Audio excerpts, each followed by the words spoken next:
ਤਰੀਕ ਆ ਤੇ ਦਿਨ ਜਿਹੜਾ ਉਹ ਵੀਰਵਾਰ ਆ ਤੇ ਅੱਜ ਦਾ ਜਿਹੜਾ ਸਾਡਾ ਸਪੈਸ਼ਲ ਪ੍ਰੋਗਰਾਮ ਹੁੰਦਾ ਆ ਉਹ ਟਰੱਕਿੰਗ ਨੂੰ ਲੈ ਕੇ ਹੁੰਦਾ ਹੈ।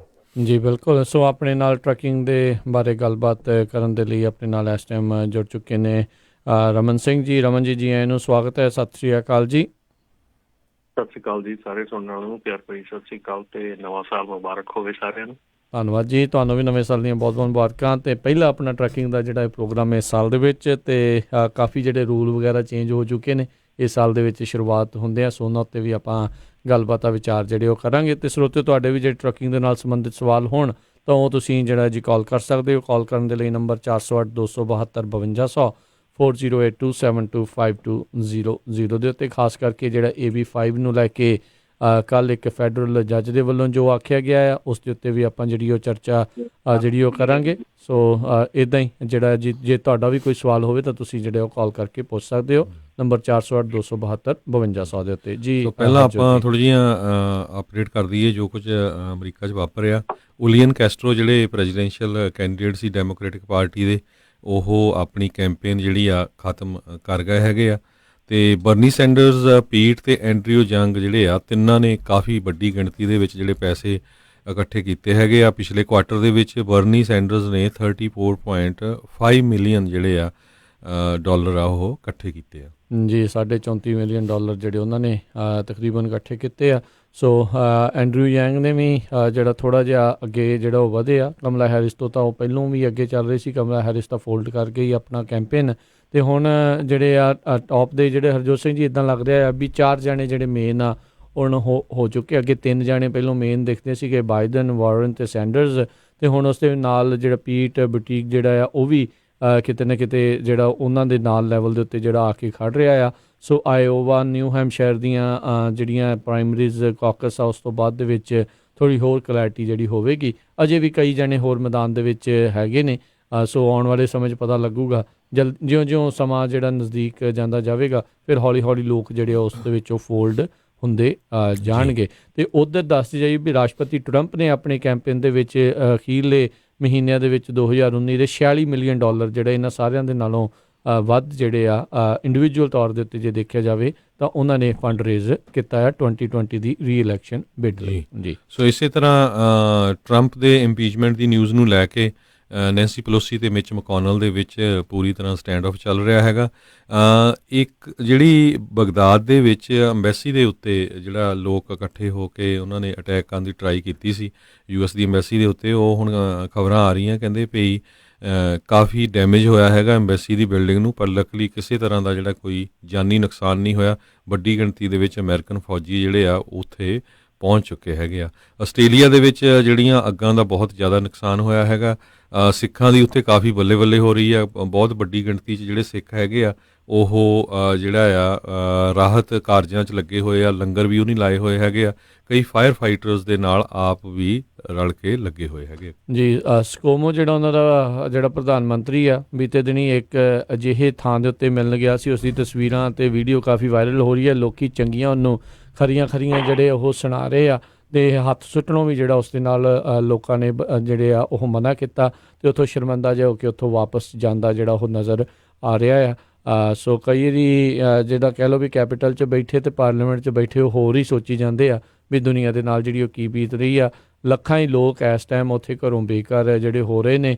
ਬਹੁਤ ਵੱਡੇ ਪੈਮਾਨੇ ਦੇ ਉੱਤੇ ਜੰਗਲਾਤ ਅਤੇ ਹੋਰ ਜਿਹੜੇ ਜਾਨਵਰ ਅਤੇ ਲੋਕਾਂ ਦੇ ਰਹਿਣ ਬਸੇਰੇ ਨੂੰ ਜਿਹੜਾ ਇਸ ਟਾਈਮ ਜਿਹੜੀ ਡੇਂਜਰ ਆ ਉਹ ਖਤਰਾ ਆ ਉਹ ਬਣਿਆ ਪਿਆ ਆ ਜੀ।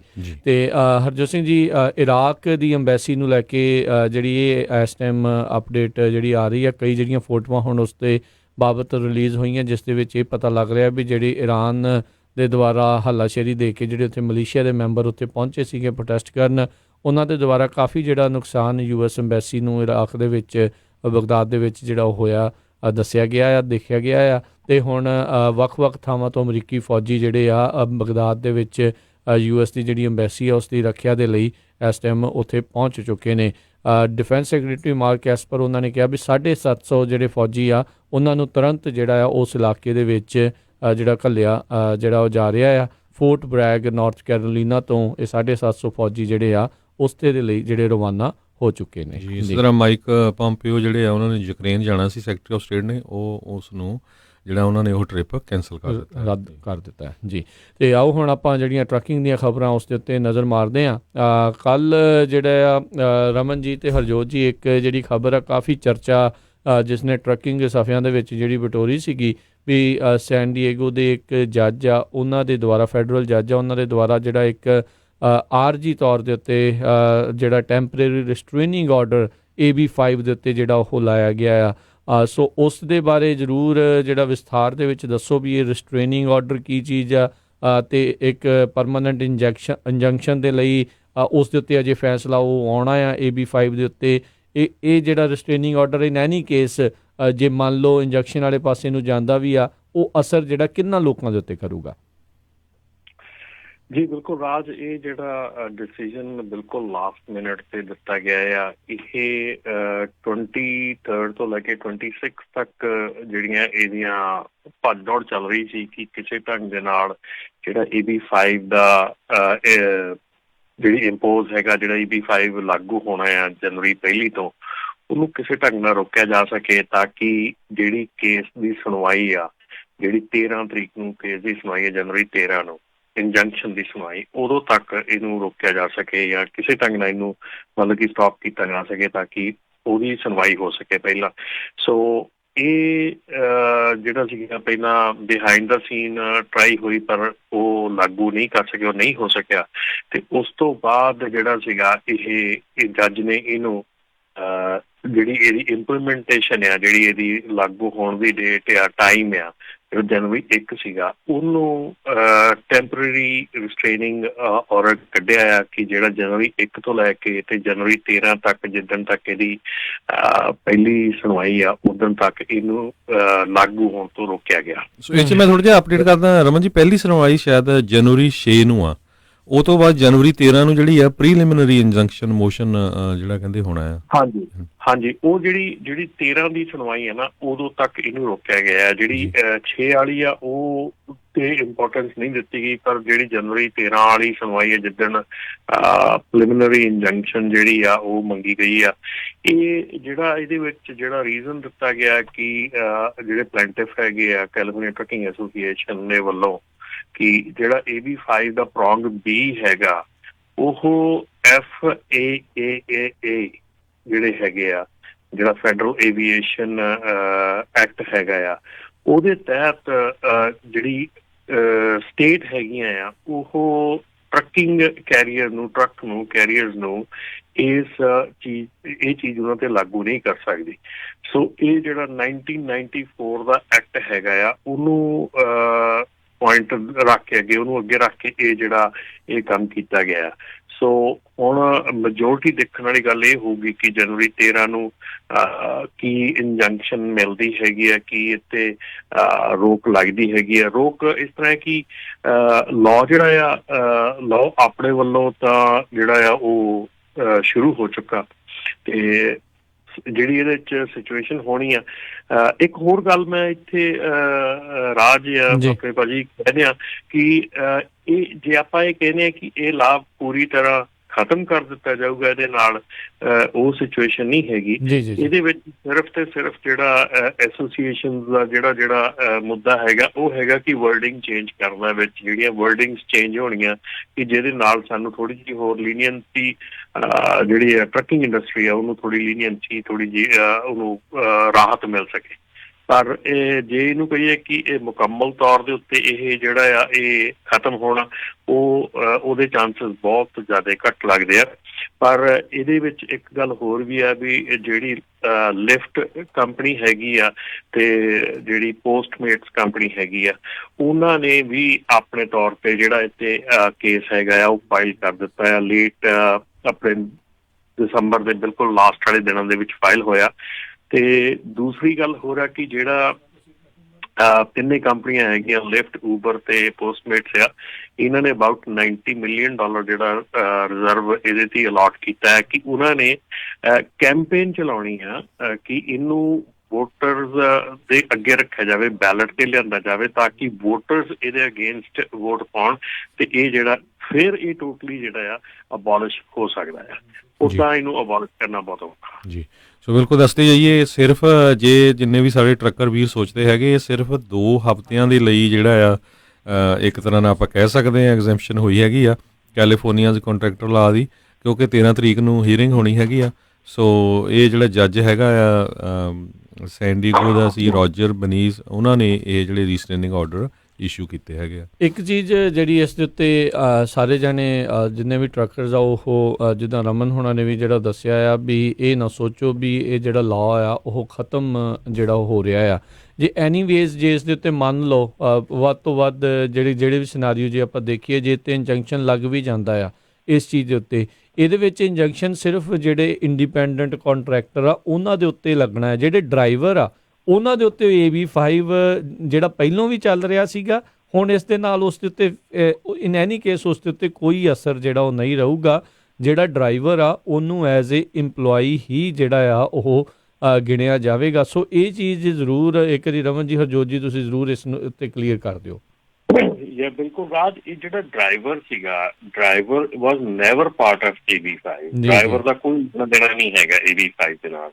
ਇਹ ਸਿਰਫ ਤੇ ਸਿਰਫ ਇੱਕ ਛੋਟਾ ਜਿਹਾ ਜਿਹੜੀ ਚੀਜ਼ ਸੀਗੀ ਕਿ ਇੱਕ ਜਦੋਂ ਤੁਸੀਂ ਹਾਇਰਿੰਗ ਕਰਦੇ ਆ ਤੇ ਤੁਸੀਂ ਜਿਹੜੇ ਬੰਦੇ ਨੂੰ ਹਾਇਰ ਕਰਦੇ ਆ ਉਹਦੀ ਡਿਸੀਜਨ ਤੁਸੀਂ ਕਿਵੇਂ ਬਣਾਓਗੇ ਕਿ ਇਹ ਜਿਹੜਾ ਮੈਂ ਬੰਦਾ ਹਾਇਰ ਕਰ ਰਿਹਾ ਇਹ ਮੇਰਾ ਐਮਪਲੋਈ ਆ ਜਾਂ ਮੇਰਾ ਓਨਰ ਆਪਰੇਟਰ ਆ। ਠੀਕ ਹੈ ਜੀ। ਤੋ ਇਹ ਮਸਲਾ ਸੀਗਾ। ਤੋ ਇਹ ਟੈਸਟ ਸੀਗਾ ABC ਟੈਸਟ, ਇਹਨੂੰ ਡਿਸਾਈਡ ਕਰਨ ਨੂੰ ਕਿ ਕੀ ਆ। ਸੋ ਹੁਣ ਜਿਹੜਾ ਡਰਾਈਵਰ ਦਾ ਹੈਗਾ, ਡਰਾਈਵਰ ਦੀ ਮੈਂ ਕਹਿੰਦੇ ਰਾਜਕਰਨ ਕਿ ਮੈਨੂੰ ਲੇਟਲੀ ਪਿਛਲੇ 2 ਹਫ਼ਤਿਆਂ ਦੇ ਵਿੱਚ ਇੰਨੀਆਂ ਕਿ ਕਾਲਸ ਆ ਰਹੀਆਂ ਕਿ ਜਿਨ੍ਹਾਂ ਦੇ ਡਰਾਈਵਰਸ ਦੇ ਜਿਹੜੇ ਪੈਸੇ ਹੈਗੇ ਆ ਕਿ ਉਹ ਨਹੀਂ ਦੇ ਰਹੀਆਂ ਕੰਪਨੀਆਂ। ਕਿਸੇ ਨੇ ਕੋਈ ਕਹਿੰਦਾ 1 ਵੀਕ ਥੱਲੇ ਰੱਖਿਆ, ਕੋਈ ਕਹਿੰਦਾ 2 ਵੀਕ ਥੱਲੇ ਰੱਖਿਆ, ਕੋਈ ਕਹਿੰਦਾ ਕੁਛ, ਕੋਈ ਕਹਿੰਦਾ ਕੁਛ, ਹੈ ਨਾ। ਤੇ ਯਕੀਨ ਮੰਨਿਓ ਜਿੰਨਿਆਂ ਨੂੰ ਮੈਂ ਇਹ ਗੱਲ ਪੁੱਛੀ ਆ ਕਿ ਵੀ ਤੁਸੀਂ ਪੈਸੇ ਤੁਹਾਨੂੰ ਮਿਲਦੇ ਕਿਵੇਂ ਆ, ਹੈ ਨਾ, ਤੇ 99.9% ਜਿਹੜੇ ਸੀਗੇ ਉਹ 1099 ਵਾਲੇ ਸੀਗੇ। ਸੋ ਇਹ ਐਡਾ ਵੱਡਾ ਇੱਕ ਗਲਤ ਸਟੈਪ ਹੈਗਾ ਆ ਕਿ ਜਿਹਦੇ ਵਿੱਚ ਮੈਂ ਇਹ ਚੀਜ਼ ਬਾਰ-ਬਾਰ ਇਹ ਕਹੀਦੀ ਹੈ ਕਿ ਭਾਈ ਇਹ ਤੁਹਾਡੇ ਫਾਇਦੇ 'ਚ ਹੈਗਾ। W2 ਦੇ ਨਾਲ ਤੁਸੀਂ ਟੈਕਸ ਬਚਾਉਣੇ ਆ, ਟੈਕਸ ਜ਼ਿਆਦਾ ਨਹੀਂ ਦਿੰਦੇ ਤੇ ਨਾਲੇ ਤੁਹਾਡਾ ਰੈਕਡ ਬਣਦਾ ਹੈਗਾ। 1099 ਦੇ ਨਾਲ ਤੁਹਾਡਾ ਕੋਈ ਰੈਕਡ ਨਹੀਂ ਹੈਗਾ ਕਿ ਤੁਸੀਂ ਇਸ ਦੁਨੀਆ 'ਚ ਹੈਗੇ ਆ ਕਿ ਨਹੀਂ ਹੈਗੇ। ਠੀਕ ਹੈ ਨਾ। ਤੁਸੀਂ 1099 ਦੇ ਉੱਤੇ ਜਿੰਨਾ ਟੈਕਸ ਭਰਦੇ ਆ ਉਹਦੇ ਨਾਲ ਕੁਛ ਵੀ ਤੁਹਾਨੂੰ ਬੈਨੀਫਿਟ ਨਹੀਂ ਹੈਗਾ ਕਿਸੇ ਕਿਸਮ ਦਾ ਵੀ। ਜੀ। ਸੋ ਬਿਲਕੁਲ ਆਪਾਂ ਪਿਛਲੇ ਦਿਨਾਂ 'ਚ ਰਮਨ ਜੀ ਕਹਿੰਦੇ ਰਹੇ ਆ ਵੀ ਜਲਦੀ ਨਾ ਕਰੋ। ਧੜ ਲੋਕ ਕੰਪਨੀਆਂ ਬਣਾ ਰਹੇ ਆ, ਈਵਨ ਟਰੱਕ ਡਰਾਈਵਰਸ ਕੰਪਨੀਆਂ ਬਣਾ ਰਹੇ ਜਿਨ੍ਹਾਂ ਦਾ ਕੋਈ ਬਿਜ਼ਨਸ ਲਾਇਸੈਂਸ ਨਹੀਂ, ਨਾ ਉਹਨਾਂ ਦਾ ਕੋਈ ਆਪਣਾ ਕਾਰਪੋਰੇਸ਼ਨ, ਨਾ ਉਹਨਾਂ ਦਾ ਆਪਣਾ ਕੋਈ ਇਕਵਿਪਮੈਂਟ ਆ। ਸੋ ਇਹ ਜਿਹੜੀ ਕੈਲੀਫੋਰਨੀਆ ਟਰੱਕਿੰਗ ਐਸੋਸੀਏਸ਼ਨ ਉਹਨਾਂ ਨੇ ਇਹ ਲਾਸੂਟ ਫਾਈਲ ਕੀਤਾ ਸੀ।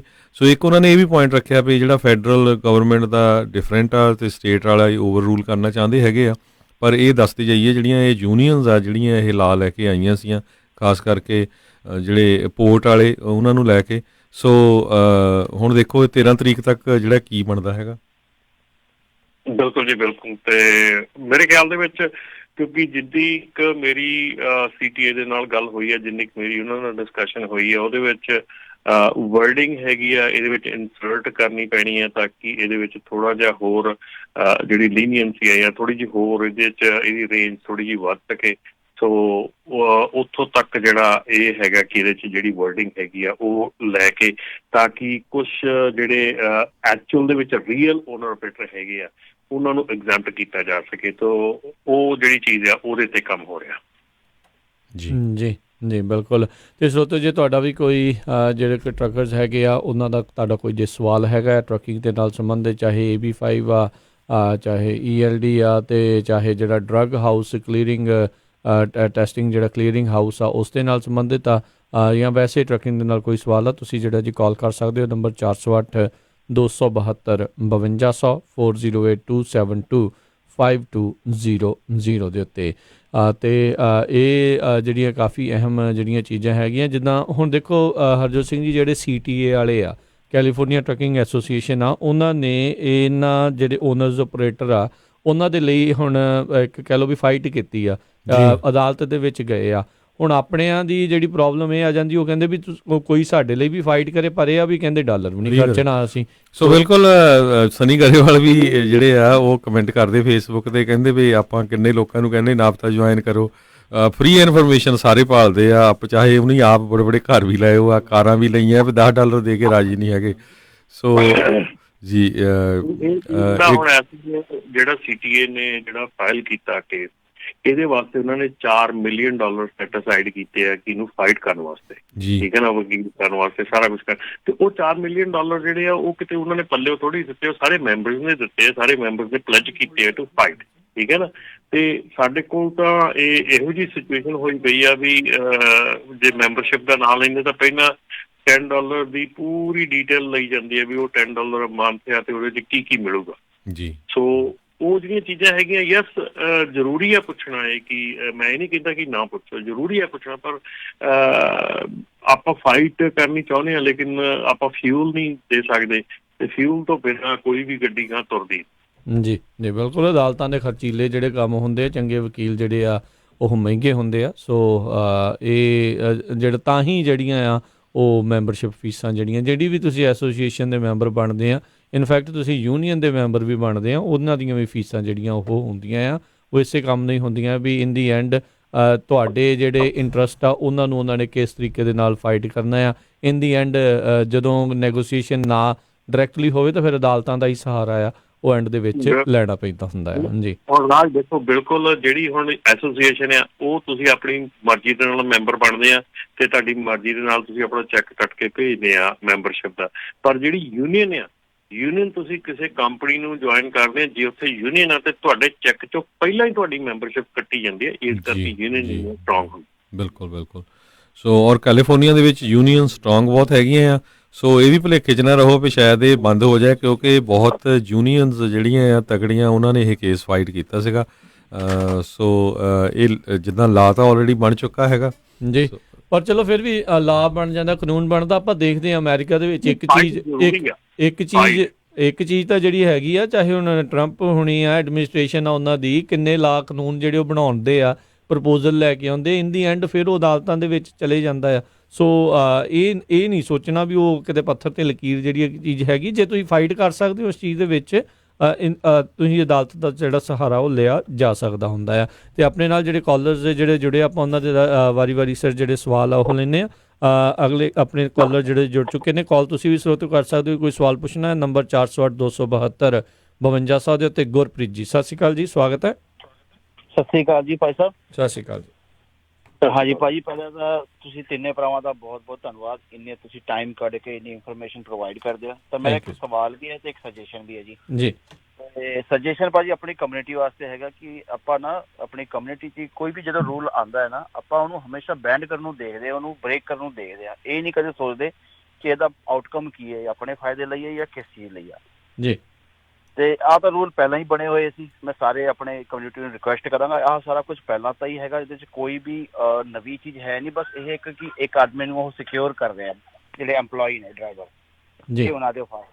ਤੇ ਭਾਜੀ ਦੂਜਾ ਮੇਰਾ ਸਵਾਲ ਇਹ ਹੈਗਾ, ਜਿਹੜਾ ਆਪਾਂ AB5 ਦੇ ਅੰਦਰ, ਹੁਣ ਜਿੱਦਾਂ ਮੇਰੀ ਸੋਲ ਪ੍ਰੋਪਰਟਰਸ਼ਿਪ ਆ ਤੇ ਸਾਡੇ ਕੋਲ 2 ਹੀ ਟਰੱਕ ਨੇ, ਇੱਕ ਮੈਂ ਚਲਾਉਂਦਾ ਤੇ ਮੇਰੇ ਫਾਦਰ ਸਾਹਿਬ ਚਲਾਉਂਦੇ ਜੀ। ਤੇ ਇਹਦੇ ਅੰਦਰ ਆਪਾਂ ਨੂੰ ਕੋਈ ਹਾਊਸ ਹੋਲਡ EMPLOYE ਜਿੱਦਾਂ ਕੁਝ ਬੈਨੀਫਿਟ ਹੋ ਸਕਦਾ ਹੈ, ਜਿਹਦੇ ਅੰਦਰ ਆਪਾਂ ਥੋੜਾ ਬਹੁਤ ਕੁਝ ਕਰ ਸਕਦੇ ਹਾਂ, ਜਾਂ ਸਾਨੂੰ ਵੀ ਪ੍ਰੋਪਰਲੀ W2 ਇਸ਼ੂ ਕਰਨਾ ਪੈਣਾ ਮੈਨੂੰ ਆਪਣੇ ਫਾਦਰ ਸਾਹਿਬ ਦੇ ਨਾਂ ਤੇ?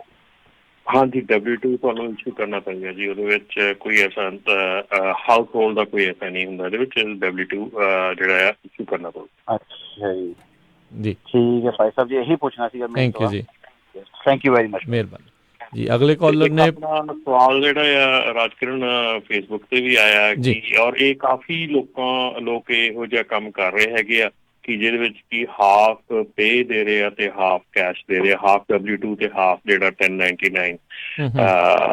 ਸੋ ਇਹ ਜਿਹੜੀ ਸਿਚੁਏਸ਼ਨ ਹੈਗੀ ਆ, ਇਹ ਬਿਲਕੁਲ ਠੀਕ ਨਹੀਂ ਹੈਗੀ, ਕਿਉਂਕਿ ਜਦੋਂ ਮਿਕਸਅਪ ਹੋ ਜਾਂਦਾ ਆ ਤੇ ਉਦੋਂ ਫਿਰ ਏਦਾਂ ਹੁੰਦਾ ਕਿ ਜਦੋਂ ਤੁਹਾਡਾ ਆਡਿਟ ਆਉਣਾ ਆ ਤੇ ਤੁਸੀਂ ਉਹਦੇ ਜਵਾਬਦੇਹ ਹੈਗੇ ਆ। ਤੁਸੀਂ ਜਿਹੜੇ 1099 ਲੈਣਾ ਆ ਉੱਤੇ ਤੁਸੀਂ 19% ਟੈਕਸ ਦੇਣਾ ਆ, 18% ਤੁਸੀਂ ਫੈਡਰਲ ਇਨਕਮ ਟੈਕਸ ਦੇਣਾ ਆ। ਸੋ ਜੇ ਤੁਸੀਂ W2 ਲੈਂਦੇ ਆ ਤਾਂ ਉਹਦੇ ਸਿਰਫ ਤੁਸੀਂ 9% ਦਿੰਦੇ ਆ, 9% ਤੁਹਾਡਾ ਇੰਪਲੋਇਰ ਦਿੰਦਾ। ਸੋ ਇਹ ਜਿਹੜਾ ਹੈਗਾ W2 ਦਾ ਚੱਕਰ ਹੈਗਾ, ਹਾਫ W2 ਹਾਫ ਕੈਸ਼, ਇਹ ਇਸ ਸਾਲ ਜੁਲਾਈ 1 ਤੋਂ ਇਹਦੀ ਪ੍ਰੋਬਲਮ ਖੜੀ ਹੋ ਜਾਣੀ ਹੈ, ਕਿਉਂਕਿ ਜਿਹੜਾ ਹਾਫ ਤੁਸੀਂ W2 ਦੇਣਾ ਉਹ ਤੁਹਾਡੀ ਵਰਕਰਸ ਕੰਪ ਇੰਸ਼ੋਰੈਂਸ ਨੂੰ ਤੁਹਾਨੂੰ ਦਿਖਾਉਣਾ ਪੈਣਾ। ਜਦੋਂ ਵਰਕਰਸ ਕੰਪ ਇੰਸ਼ੋਰੈਂਸ ਦੇਖਣਾ ਹੈ ਤੇ ਜੁਲਾਈ 1 ਤੋਂ ਬਾਅਦ ਵਰਕਰਸ ਕੰਪ ਇੰਸ਼ੋਰੈਂਸ ਅਥਾਰਟੀ ਮਿਲ ਜਾਣੀ ਹੈ ਤੁਹਾਨੂੰ ਇਨਵੈਸਟੀਗੇਟ ਕਰਨ ਦੀ ਕਿ ਤੁਸੀਂ ਡਰਾਈਵਰ ਨੂੰ 1099 ਦੇ ਰਹੇ ਆ, ਕਿਸ ਬੇਸਿਸ ਦੇ ਉੱਤੇ ਦੇ ਰਹੇ ਆ। ਜੈਨੂਅਨ ਦਿਓ ਨਾ ਯਾਰ, ਜੇ ਡਰਾਈਵਰ ਠੀਕ ਹੈ, ਜੇ ਉਹਨੂੰ ਆਪਣੀ ਪਰ ਡੀਐਮ ਦਿਓ, ਉਹਨੂੰ ਹੋਰ ਡਿਡਕਸ਼ਨਾਂ ਦਿਓ, ਉਹਦੇ ਹਿਸਾਬ ਨਾਲ ਦਿਓ। ਕੈਸ਼ ਤਾਂ ਜਿਹੜਾ ਆ ਉਹ ਤੁਹਾਨੂੰ ਜੁਲਾਈ 1 ਤੋਂ ਬਾਅਦ ਜੇ ਤੁਸੀਂ ਇਹ ਚੀਜ਼ਾਂ ਕਰੋਗੇ ਤੇ ਡੈਫੀਨੇਟਲੀ ਜਿਹੜਾ W2 ਦੇ ਰਹੇ ਆ ਤੁਹਾਨੂੰ ਵਰਕਰਸ ਕੰਪ ਲੈਣੀ ਪੈਣੀ, ਵਰਕਰਸ ਕੰਪ ਲਾਓਗੇ ਉਹ ਇਨਵੈਸਟੀਗੇਟ ਕਰਨਗੇ ਤੇ ਪ੍ਰੋਬਲਮ ਖੜੀ ਹੋ ਜਾਣੀ ਹੈ। ਸੋ ਇਹ ਉਸ ਚੱਕਰ ਵੱਲ ਨਾ ਜਾਓ। ਸੋ ਇਹ ਜਿਹੜਾ ਕਿ W2 ਦਾ ਹਾਫ W2 ਹਾਫ ਕੈਸ਼ ਸਰਾਸਰ ਗਲਤ ਆ, ਇਟਸ ਨਾਟ ਟਰੂ। ਸੋ ਇਹਦੇ ਚ ਰਮਨ ਜੀ ਮੈਂ ਐਡ ਕਰਦਾ ਜਾਵਾਂ ਵੀ ਜਿਸ ਤਰ੍ਹਾਂ ਆਡਿਟ ਹੁੰਦਾ ਨਾ, IRS ਤਾਂ ਕਈ ਵਾਰੀ ਬੰਦਾ ਕਿਤੇ 25, 27, 10 ਸਾਲੀ ਆਡਿਟ ਹੁੰਦਾ, ਪਰ ਵਰਕਰਸ ਕੰਪਨਸੇਸ਼ਨ ਇੰਸ਼ੋਰੈਂਸ ਦੀ ਪਾਲਿਸੀ ਐਵਰੀ ਈਅਰ ਆਡਿਟ ਹੁੰਦੀ ਆ, ਚਾਹੇ ਤੁਸੀਂ ਕਿਸੇ ਵੀ ਕੰਪਨੀ ਦੇ ਨਾਲ ਆ। ਸੋ ਤੁਸੀਂ ਇਹ ਧਿਆਨ ਨਾਲ ਰੱਖੋ। ਬਹੁਤ ਸਾਰੇ ਸਾਨੂੰ ਵੀ ਕਈ ਵਾਰ ਕੁਐਸਚਨ ਆਉਂਦੇ ਜੀ 20,000 ਇਨਕਮ ਸ਼ੋ ਕਰ ਦਿੰਦੇ ਆ ਸੈਲਰੀ, ਨਹੀਂ ਜਿੰਨੀ ਤੁਹਾਡੀ ਮਿਨੀਮਮ ਟਰੱਕਿੰਗ ਦੀ ਸੈਲਰੀ ਆ 40-50,000 ਇੰਨੀ ਤਾਂ ਤੁਹਾਨੂੰ ਸ਼ੋ ਕਰਨੀ ਪੈਣੀ ਹੈਗੀ ਆ, ਇਹ ਤੋਂ ਘੱਟ ਨਹੀਂ ਤੁਸੀਂ ਸ਼ੋ ਕਰ ਸਕਦੇ। ਜੀ ਜੀ, ਅਗਲੀ ਜਿਹੜੇ ਕਾਲਰ ਆਪਣੇ ਜੁੜੇ ਨੇ ਭੁਪਿੰਦਰ ਜੀ, ਸਤਿ ਸ਼੍ਰੀ ਅਕਾਲ ਜੀ, ਸਵਾਗਤ ਹੈ।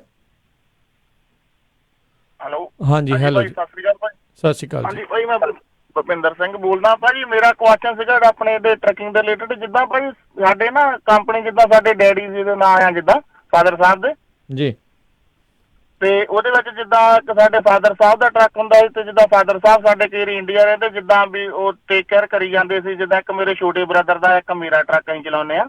ਵੀ ਜਿੱਦਾਂ ਹੁਣ ਮੇਰਾ ਕੁਐਸਚਨ ਸੀ ਭਾਈ, ਜਿੱਦਾਂ ਵੀ ਹੁਣ ਜਿੱਦਾਂ ਉਹਨੇ ਜਿੱਦਾਂ ਉਹ ਆਪਦਾ ਜਿੱਦਾਂ ਵੀ ਅਸੀਂ ਆਪਦਾ ਚੈੱਕ ਲੈਂਦੇ ਹੁੰਦੇ ਜਿੱਦਾਂ ਆ ਕੇ, ਵੀ ਹੁਣ ਉਹ ਜਿਹੜਾ ਚੈੱਕ ਆ ਸਾਨੂੰ ਵੀ ਜਾਣੀ ਕਿ ਉਹ W2 ਕੱਟ ਕੇ ਜਾਣੀ ਕਿ ਉਹਦੇ ਚੋਂ ਲੈਣਾ ਪਊਗਾ ਜਾਂ ਕਿੱਦਾਂ ਭਾਜੀ? ਵੀ ਜੀ ਰਮਨ ਜੀ ਦੱਸਿਓ।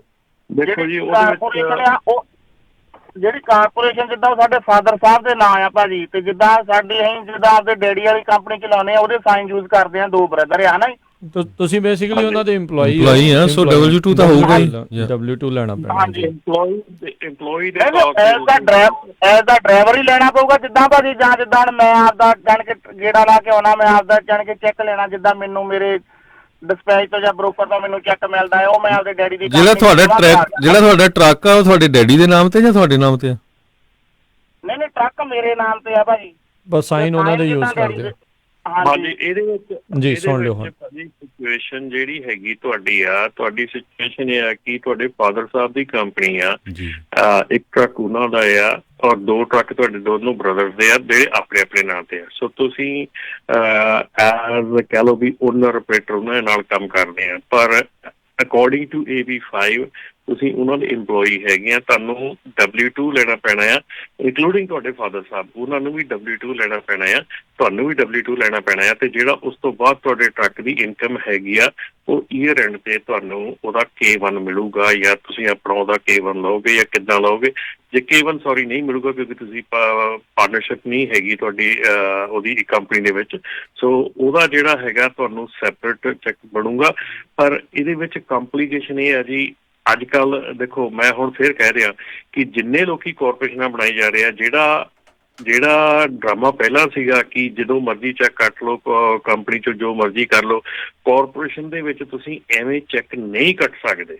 ਕਾਰਪੋਰੇਸ਼ਨ ਦੇ ਵਿੱਚ ਜਿਹੜਾ ਚੈੱਕ ਕੱਟਿਆ ਜਾਣਾ ਉਹਦਾ ਪ੍ਰੋਪਰ ਉਹਦਾ ਰੀਜ਼ਨ ਹੋਣਾ ਚਾਹੀਦਾ, ਇਹ ਚੈੱਕ ਕਿਉਂ ਕੱਟਿਆ ਗਿਆ, ਕਿੱਥੇ ਗਿਆ।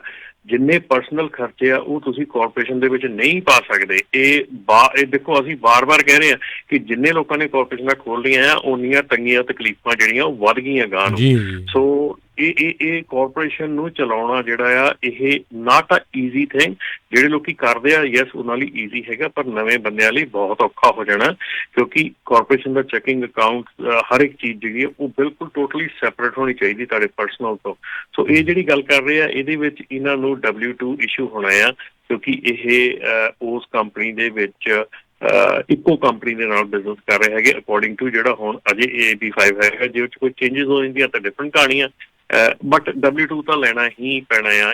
ਇਹਨਾਂ ਦੇ ਫਾਦਰ ਸਾਹਿਬ ਨੂੰ ਵੀ W2 ਚਾਹੀਦਾ ਤੇ ਇਹਨਾਂ ਨੂੰ ਵੀ ਚਾਹੀਦਾ। ਜੀ ਜੀ ਸੋ ਬਾਕੀ ਡਿਟੇਲਸ ਤੁਸੀਂ ਆਪਣਾ ਜਿਹੜਾ ਤੁਹਾਡਾ ਟੈਕਸ ਭਰਦੇ ਨਾ ਅਕਾਊਂਟੈਂਟ, ਉਹਨਾਂ ਨਾਲ ਗੱਲ ਕਰ ਲਿਓ। ਜੀ ਬਿਲਕੁਲ। ਤੇ ਇੱਕ ਤੋਂ ਨਹੀਂ 2-4 ਤੋਂ ਸਲਾਹ ਲੈ ਲਿਓ। ਕਈ ਦੀ ਜਿਹੜਾ ਇੱਕੋ ਕੰਮ ਦੇ ਵਿੱਚ ਬੰਦਾ ਹੁੰਦਾ ਆ ਤੇ ਉਹ ਕਹਿੰਦਾ ਵੀ ਸ਼ਾਇਦ ਚੱਲ ਕੋਈ ਨਹੀਂ ਇੱਦਾਂ ਹੀ ਚਲਾਈ ਚੱਲੋ, ਕਿਉਂਕਿ ਇੱਦਾਂ ਦੀਆਂ ਕਈ ਆਪਾਂ ਨੂੰ ਇੱਥੇ ਕਾਲ ਆ ਕੇ ਦੱਸਿਆ ਉਹ ਤਾਂ ਕਹਿੰਦੇ ਵੀ ਇੱਦਾਂ ਕਰ ਲਓ। ਸੋ 2-4 ਜਾਣੇ ਤੋਂ ਸਲਾਹ ਲੈ ਕੇ ਜਿਹੜਾ ਜ਼ਰੂਰ ਪੁੱਛਿਓ। ਇੱਕ ਵਾਰੀ ਫਿਰ ਦੱਸਦੇ ਜਾਈਏ ਰਾਜਕਨਵੀਰ ਸਿੰਘ ਜੀ, ਸਾਡੇ ਫੇਸਬੁੱਕ ਜਿਹੜੇ ਹੈਗੇ ਆ ਪ੍ਰਸ਼ੰਸਕ, ਉਹ ਨੰਬਰ ਪੁੱਛਦੇ ਆ। ਨੰਬਰ ਹੈਗਾ 408 272 5200। ਜੀ ਬਿਲਕੁਲ, ਥੱਲੇ ਵੀ ਜਿਹੜਾ ਆ ਸਕਰੋਲ ਦੇ ਵਿੱਚ ਵੀ ਜਿਹੜਾ ਉਹ ਚੱਲ ਰਿਹਾ ਨੰਬਰ। ਤੇ ਅਗਲੇ ਕਾਲਰ ਨੇ ਆਪਣੇ ਨਾਲ ਜੁੜੇ ਹੋਏ ਰਾਜ ਜੀ। ਸਤਿ ਸ਼੍ਰੀ ਅਕਾਲ ਜੀ, ਸਵਾਗਤ ਹੈ।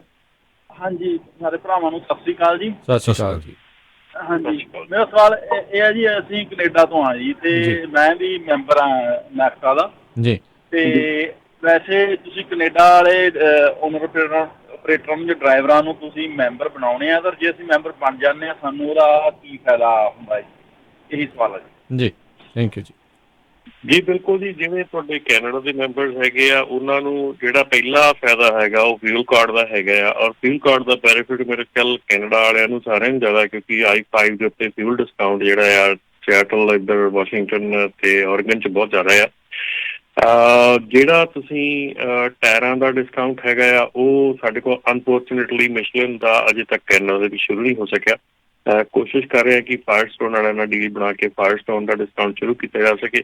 ਬਾਕੀ ਜੋ ਵੀ ਕੋਈ ਤੁਸੀਂ ਡੀਲਿੰਗ ਅਮਰੀਕਾ ਦੇ ਵਿੱਚ ਤੁਹਾਡੀ ਹੈਗੀ ਆ, ਜਾਂ ਅਮਰੀਕਾ ਦੇ ਵਿੱਚ ਕੋਈ ਵੀ ਡਿਸਕਾਊਂਟਸ ਜਿਹੜੇ ਹੈਗੇ ਆ, ਉਹ ਤੁਹਾਨੂੰ ਸਾਰੇ ਅਵੇਲੇਬਲ ਹੈਗੇ ਆ। ਜੀ ਥੈਂਕ ਯੂ ਜੀ। ਤੇ ਅਗਲੇ ਜਿਹੜੇ ਕਾਲਰ ਆਪਣੇ ਨਾਲ ਜੁੜੇ ਨੇ ਕੁਲਵਿੰਦਰ ਜੀ। ਸਤਿ ਸ਼੍ਰੀ ਅਕਾਲ ਜੀ। ਹਾਂਜੀ ਵੀਰ ਜੀ, ਸਤਿ ਸ਼੍ਰੀ ਅਕਾਲ ਜੀ। ਸਤਿ ਸ਼੍ਰੀ ਅਕਾਲ ਜੀ। ਵੀਰ ਜੀ, ਮੇਰਾ ਸਵਾਲ ਸੀਗਾ ਕਿ ਜਿੱਦਾਂ ਕਿ ਓਨਰ ਆਪਰੇਟਰਾਂ ਦੇ ਆਪਾਂ ਟਰੱਕ ਚਲਾਉਂਦੇ ਆ, ਮੈਂ ਇੱਕ ਡਰਾਈਵਰ ਆ, ਕੰਪਨੀ ਡਰਾਈਵਰ, ਤੇ ਓਨਰ ਆਪਰੇਟਰ ਹੁਣ ਸਾਨੂੰ W2 ਦੇਣ ਦੀ ਬਜਾਏ ਸਾਨੂੰ ਕਹਿੰਦੇ ਆ ਕਿ ਤੁਸੀਂ ਆਪਣੀ ਕੰਪਨੀ ਬਣਾ ਲਓ, ਅਸੀਂ ਉਹਨੂੰ ਉਹਦੇ ਉੱਪਰ ਤੁਹਾਨੂੰ ਪੇ ਕਰਾਂਗੇ ਕੰਪਨੀ ਦੇ ਵਿੱਚ। ਉਹਦੇ ਵਿੱਚ ਅਸੀਂ ਕੀ ਕਰ ਸਕਦੇ ਹਾਂ ਵੀਰ ਜੀ? ਜੀ ਨਹੀਂ, ਬਿਲਕੁਲ ਜੀ, ਤੁਸੀਂ ਕੰਪਨੀ ਨਹੀਂ ਬਣਾ ਸਕਦੇ ਕਿਉਂਕਿ ਤੁਹਾਡੀ ਕੰਪਨੀ ਹੈ ਹੀ ਨਹੀਂ। ਤੁਸੀਂ ਇੱਕ ਐਜ਼ ਅ ਇੰਪਲੋਈ ਹੈਗੇ ਆ, ਤੁਹਾਡੇ ਇੰਪਲੋਈ ਰਾਈਟਸ ਤੇ ਆ, ਤੁਹਾਡੇ ਇੰਪਲੋਈਜ਼ ਨੂੰ ਪ੍ਰੋਟੈਕਸ਼ਨ ਆ, ਤੁਹਾਡੀ ਇੰਪਲੋਈਜ਼ ਦੇ ਤੌਰ ਤੇ ਬਹੁਤ ਕੁਝ ਤੁਹਾਨੂੰ ਜਿਹੜਾ ਮਿਲਦਾ ਆ ਜੇ ਤੁਸੀਂ ਐਜ਼ ਅ ਇੰਪਲੋਈ ਕੰਮ ਕਰਦੇ ਆ। ਜਿਹੜੀ ਕੰਪਨੀ ਬਣਾਉਣੀ ਆ ਉਹ ਤੁਹਾਡੀ ਇਲੀਗਲ ਆ, ਉਹ ਤੁਸੀਂ ਕੰਪਨੀ ਬਣਾ ਹੀ ਨਹੀਂ ਸਕਦੇ। ਲੀਗਲੀ ਤੁਸੀਂ ਕੰਪਨੀ ਬਣਾ ਕੇ ਉਹਦੇ 'ਚ ਪੈਸੇ ਨਹੀਂ ਲੈ ਸਕਦੇ। ਸੋ ਤੁਸੀਂ ਕੰਪਨੀ ਬਣਾ ਕੇ ਪੈਸੇ ਲਓਗੇ, ਤੁਸੀਂ ਸਾਰੇ ਮੁੜ ਕੇ ਫਿਰ ਵਿੱਚ ਡਿਡਕਸ਼ਨਾਂ ਪਾਓਗੇ, ਜਿਹੜੀਆਂ ਡਿਡਕਸ਼ਨਾਂ ਤੁਹਾਡੀਆਂ ਹੈ ਨਹੀਂ ਗੀਆਂ, ਜਿਹੜੀਆਂ ਤੁਸੀਂ ਲੈ ਨਹੀਂ ਸਕਦੇ। ਫਿਰ ਉਹ ਡਿਡਕਸ਼ਨਾਂ ਪਾ ਕੇ ਤੁਸੀਂ ਟੈਕਸ ਭਰੋਗੇ। ਤੁਸੀਂ ਆਪਣੇ ਆਪ ਨੂੰ ਇੱਕ ਪਿੰਜਰੇ ਦੇ ਵਿੱਚ ਤਾੜਨ ਦੀ ਕੋਸ਼ਿਸ਼ ਕਰ ਰਹੇ ਆ, ਕਿਉਂਕਿ ਕੰਪਨੀ ਨੇ ਟੈਕਸ ਬਚਾਉਣਾ ਹੈ ਜੀ। ਸੋ ਕੰਪਨੀ ਦਾ ਜਿਹੜਾ ਟੈਕਸ, ਇੱਕ ਚੀਜ਼ ਰਮਨ ਜੀ ਇਸ ਦੇ ਵਿੱਚ ਜ਼ਰੂਰ ਕਲੀਅਰ ਕਰੋ ਵੀ ਕੰਪਨੀ ਕਿਹੜੇ ਵੇਲੇ ਜਿਹੜੀ ਉਹ ਬਣਾਈ ਜਾ ਸਕਦੀ ਆ, ਇਹ ਚੀਜ਼ ਦੱਸੋ, ਕਿਉਂਕਿ ਸ਼ਾਇਦ ਇਹਦੇ ਨਾਲ ਥੋੜੀ ਹੋਰ ਕਲੈਰਿਟੀ ਜਿਹੜੇ ਲੋਕਾਂ ਨੂੰ ਆਵੇ। ਕਿਉਂਕਿ ਜੱਕੋ ਤੱਕੀ ਕਿਸੇ ਦੇ ਕਹੇ ਉਹ ਤੂੰ ਕੰਪਨੀ ਬਣਾ ਲਾ, ਤੂੰ ਬਣਾ ਲਾ, ਮੈਂ ਵੀ ਬਣਾ ਲਈ, ਤੂੰ ਵੀ ਬਣਾ ਲਾ। ਸੋ ਇੱਕ ਚੀਜ਼ ਜਿਹੜੀ ਜ਼ਰੂਰ ਕਲੀਅਰ ਦੱਸੋ ਹਰਜੋਤ ਜੀ, ਰਮਨ ਜੀ। ਇਹ ਇਦਾਂ ਆ ਵੀ ਮੰਨ ਲਓ ਵੀ ਜਿੱਦਾਂ ਹੁਣ ਕੋਈ ਬੰਦਾ ਕਹੇ ਵੀ ਜਿੱਦਾਂ ਰਮਨ ਜੀ ਆ, ਉਹ ਕਹਿਣ ਵੀ ਨਹੀਂ ਜੀ ਅਸੀਂ ਹੁਣ ਆਪਾਂ ਪੰਜਾਬੀ ਰੇਡੀਓ USA ਦੀ ਕੰਪਨੀ ਬਣਾ ਲਈ ਆ। ਨਾ ਤਾਂ ਰਮਨ ਜੀ ਪੰਜਾਬੀ ਰੇਡੀਓ USA ਦਾ ਕੋਈ ਇਕਵਿਪਮੈਂਟ ਓਨ ਕਰਦੇ ਆ, ਨਾ ਉਹਨਾਂ ਦਾ ਕੋਈ ਆਫਿਸ ਆ, ਤੇ ਨਾ ਹੀ ਉਹ ਉੱਥੇ ਕੰਮ ਕਰਦੇ ਆ। ਚਲੋ ਜੇ ਕੰਮ ਵੀ ਕਰਦੇ ਹੋਏ ਤੇ ਉਹਨਾਂ ਦਾ ਕੋਈ ਲੈਣਾ ਦੇਣਾ ਨਹੀਂ। ਸੋ ਕੰਪਨੀ ਬਣਾਉਣ ਲਈ ਤੁਹਾਡਾ ਘੱਟੋ ਘੱਟ ਕੋਈ ਸਮਾਨਤਾ ਹੋਣਾ ਚਾਹੀਦਾ ਨਾ, ਵੀ ਤੁਹਾਡਾ ਟਰੱਕ ਆ, ਤੁਹਾਡਾ ਆਫਿਸ ਆ, ਤੁਹਾਡਾ ਫੋਨ ਨੰਬਰ ਆ, ਤੁਹਾਡਾ CA ਨੰਬਰ ਆ, ਤੁਹਾਡਾ MC ਨੰਬਰ, ਸਾਰਾ ਕੁਝ ਕਿ ਨਹੀਂ ਰਮਨ ਜੀ? ਮੇਰਾ ਦੂਜਾ ਕੁਐਸਚਨ ਸੀਗਾ ਜੀ, ਮੈਂ ਇੰਨੀ ਗੱਲ ਕਹੂੰਗਾ ਕਿ ਜੇ ਇੱਕ ਬੰਦਾ ਕਿਸੇ ਵੀ ਕੰਪਨੀ ਦੇ ਵਿੱਚ ਕੰਮ ਕਰਦਾ, ਠੀਕ ਹੈ ਜੀ, ਉਹ ਚਾਹੇ ਉਹ ਕਿਸੇ ਵੀ ਇੰਪਲੋਇਰ ਦੇ ਕੰਮ ਕਰਦਾ, ਕੰਪਨੀ ਦੇ ਵਿੱਚ ਕੰਮ ਕਰਦਾ, ਉਹਦਾ ਕੋਈ ਇਕਵਿਪਮੈਂਟ ਨਹੀਂ ਹੈਗਾ, ਉਹਦਾ ਕੋਈ ਲੇਖਾ ਦੇਖਾ ਨਹੀਂ ਹੈਗਾ ਕਿਸੇ ਚੀਜ਼ ਦਾ, ਉਹ ਕੁਛ ਵੀ ਓਨ ਨਹੀਂ ਕਰਦਾ ਹੈਗਾ, ਤੇ ਉਹ ਬੰਦਾ ਜਿਹੜਾ ਆ ਉਹ ਐਜ਼ ਅ ਇੰਪਲੋਈ ਹੀ ਕੰਮ ਕਰ ਸਕਦਾ ਆ। ਕੰਪਨੀ ਨਹੀਂ ਖੋਲ ਸਕਦਾ, ਕੰਪਨੀ ਖੋਲ ਕੇ ਚੈੱਕ ਨਹੀਂ ਲੈਂਦਾ। ਦੈਟਸ ਅ ਫਰਾਡ ਵੀ ਹੈਗਾ ਇਹ, ਕਿਉਂਕਿ ਸੋ ਸਿੰਪਲ ਹੈ ਰਮਨ ਜੀ, ਜੇ ਹੁਣ ਬੰਦਾ 7-11 ਤੇ ਕੰਮ ਕਰਦਾ, ਰਾਈਟ, ਉਹਨੂੰ 7-11 ਵਾਲਾ ਕਹੇ ਵੀ ਤੂੰ ਯਾਰ ਕੰਪਨੀ ਬਣਾ ਲੈ, ਇਦਾਂ ਥੋੜਾ ਹੋ ਜੂਗੀ। ਉਹ 7-11 ਦਾ EMPLOYEE ਆ। ਸੋ ਐਗਜ਼ੈਕਟਲੀ ਸੇਮ ਆ ਉਹ।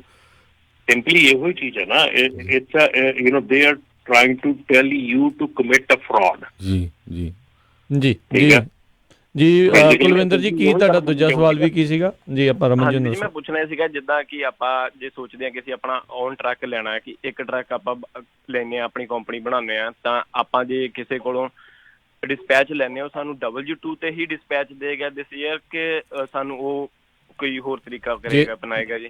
ਜੇ ਤਾਂ ਤੁਸੀਂ ਇੱਕੋ ਜਾਣੇ ਤੋਂ ਹਰ ਵਾਰੀ ਲੈ ਰਹੇ ਹੋ ਫਿਰ ਤਾਂ ਤੁਹਾਨੂੰ W2 ਹੀ ਲੈਣਾ ਪਊਗਾ। ਜੇ ਤੁਸੀਂ ਮਲਟੀਪਲ ਲੋਕਾਂ ਦੇ ਨਾਲ ਬਿਜ਼ਨਸ ਕਰ ਰਹੇ ਹੋ, ਇੱਕ ਤੋਂ ਵੱਧ ਜਿਹੜੇ ਆ, ਫਿਰ ਉਹਦੇ ਵਿੱਚ ਜਿਹੜੇ 1099 ਇਸ਼ੂ ਹੋ ਸਕਦਾ।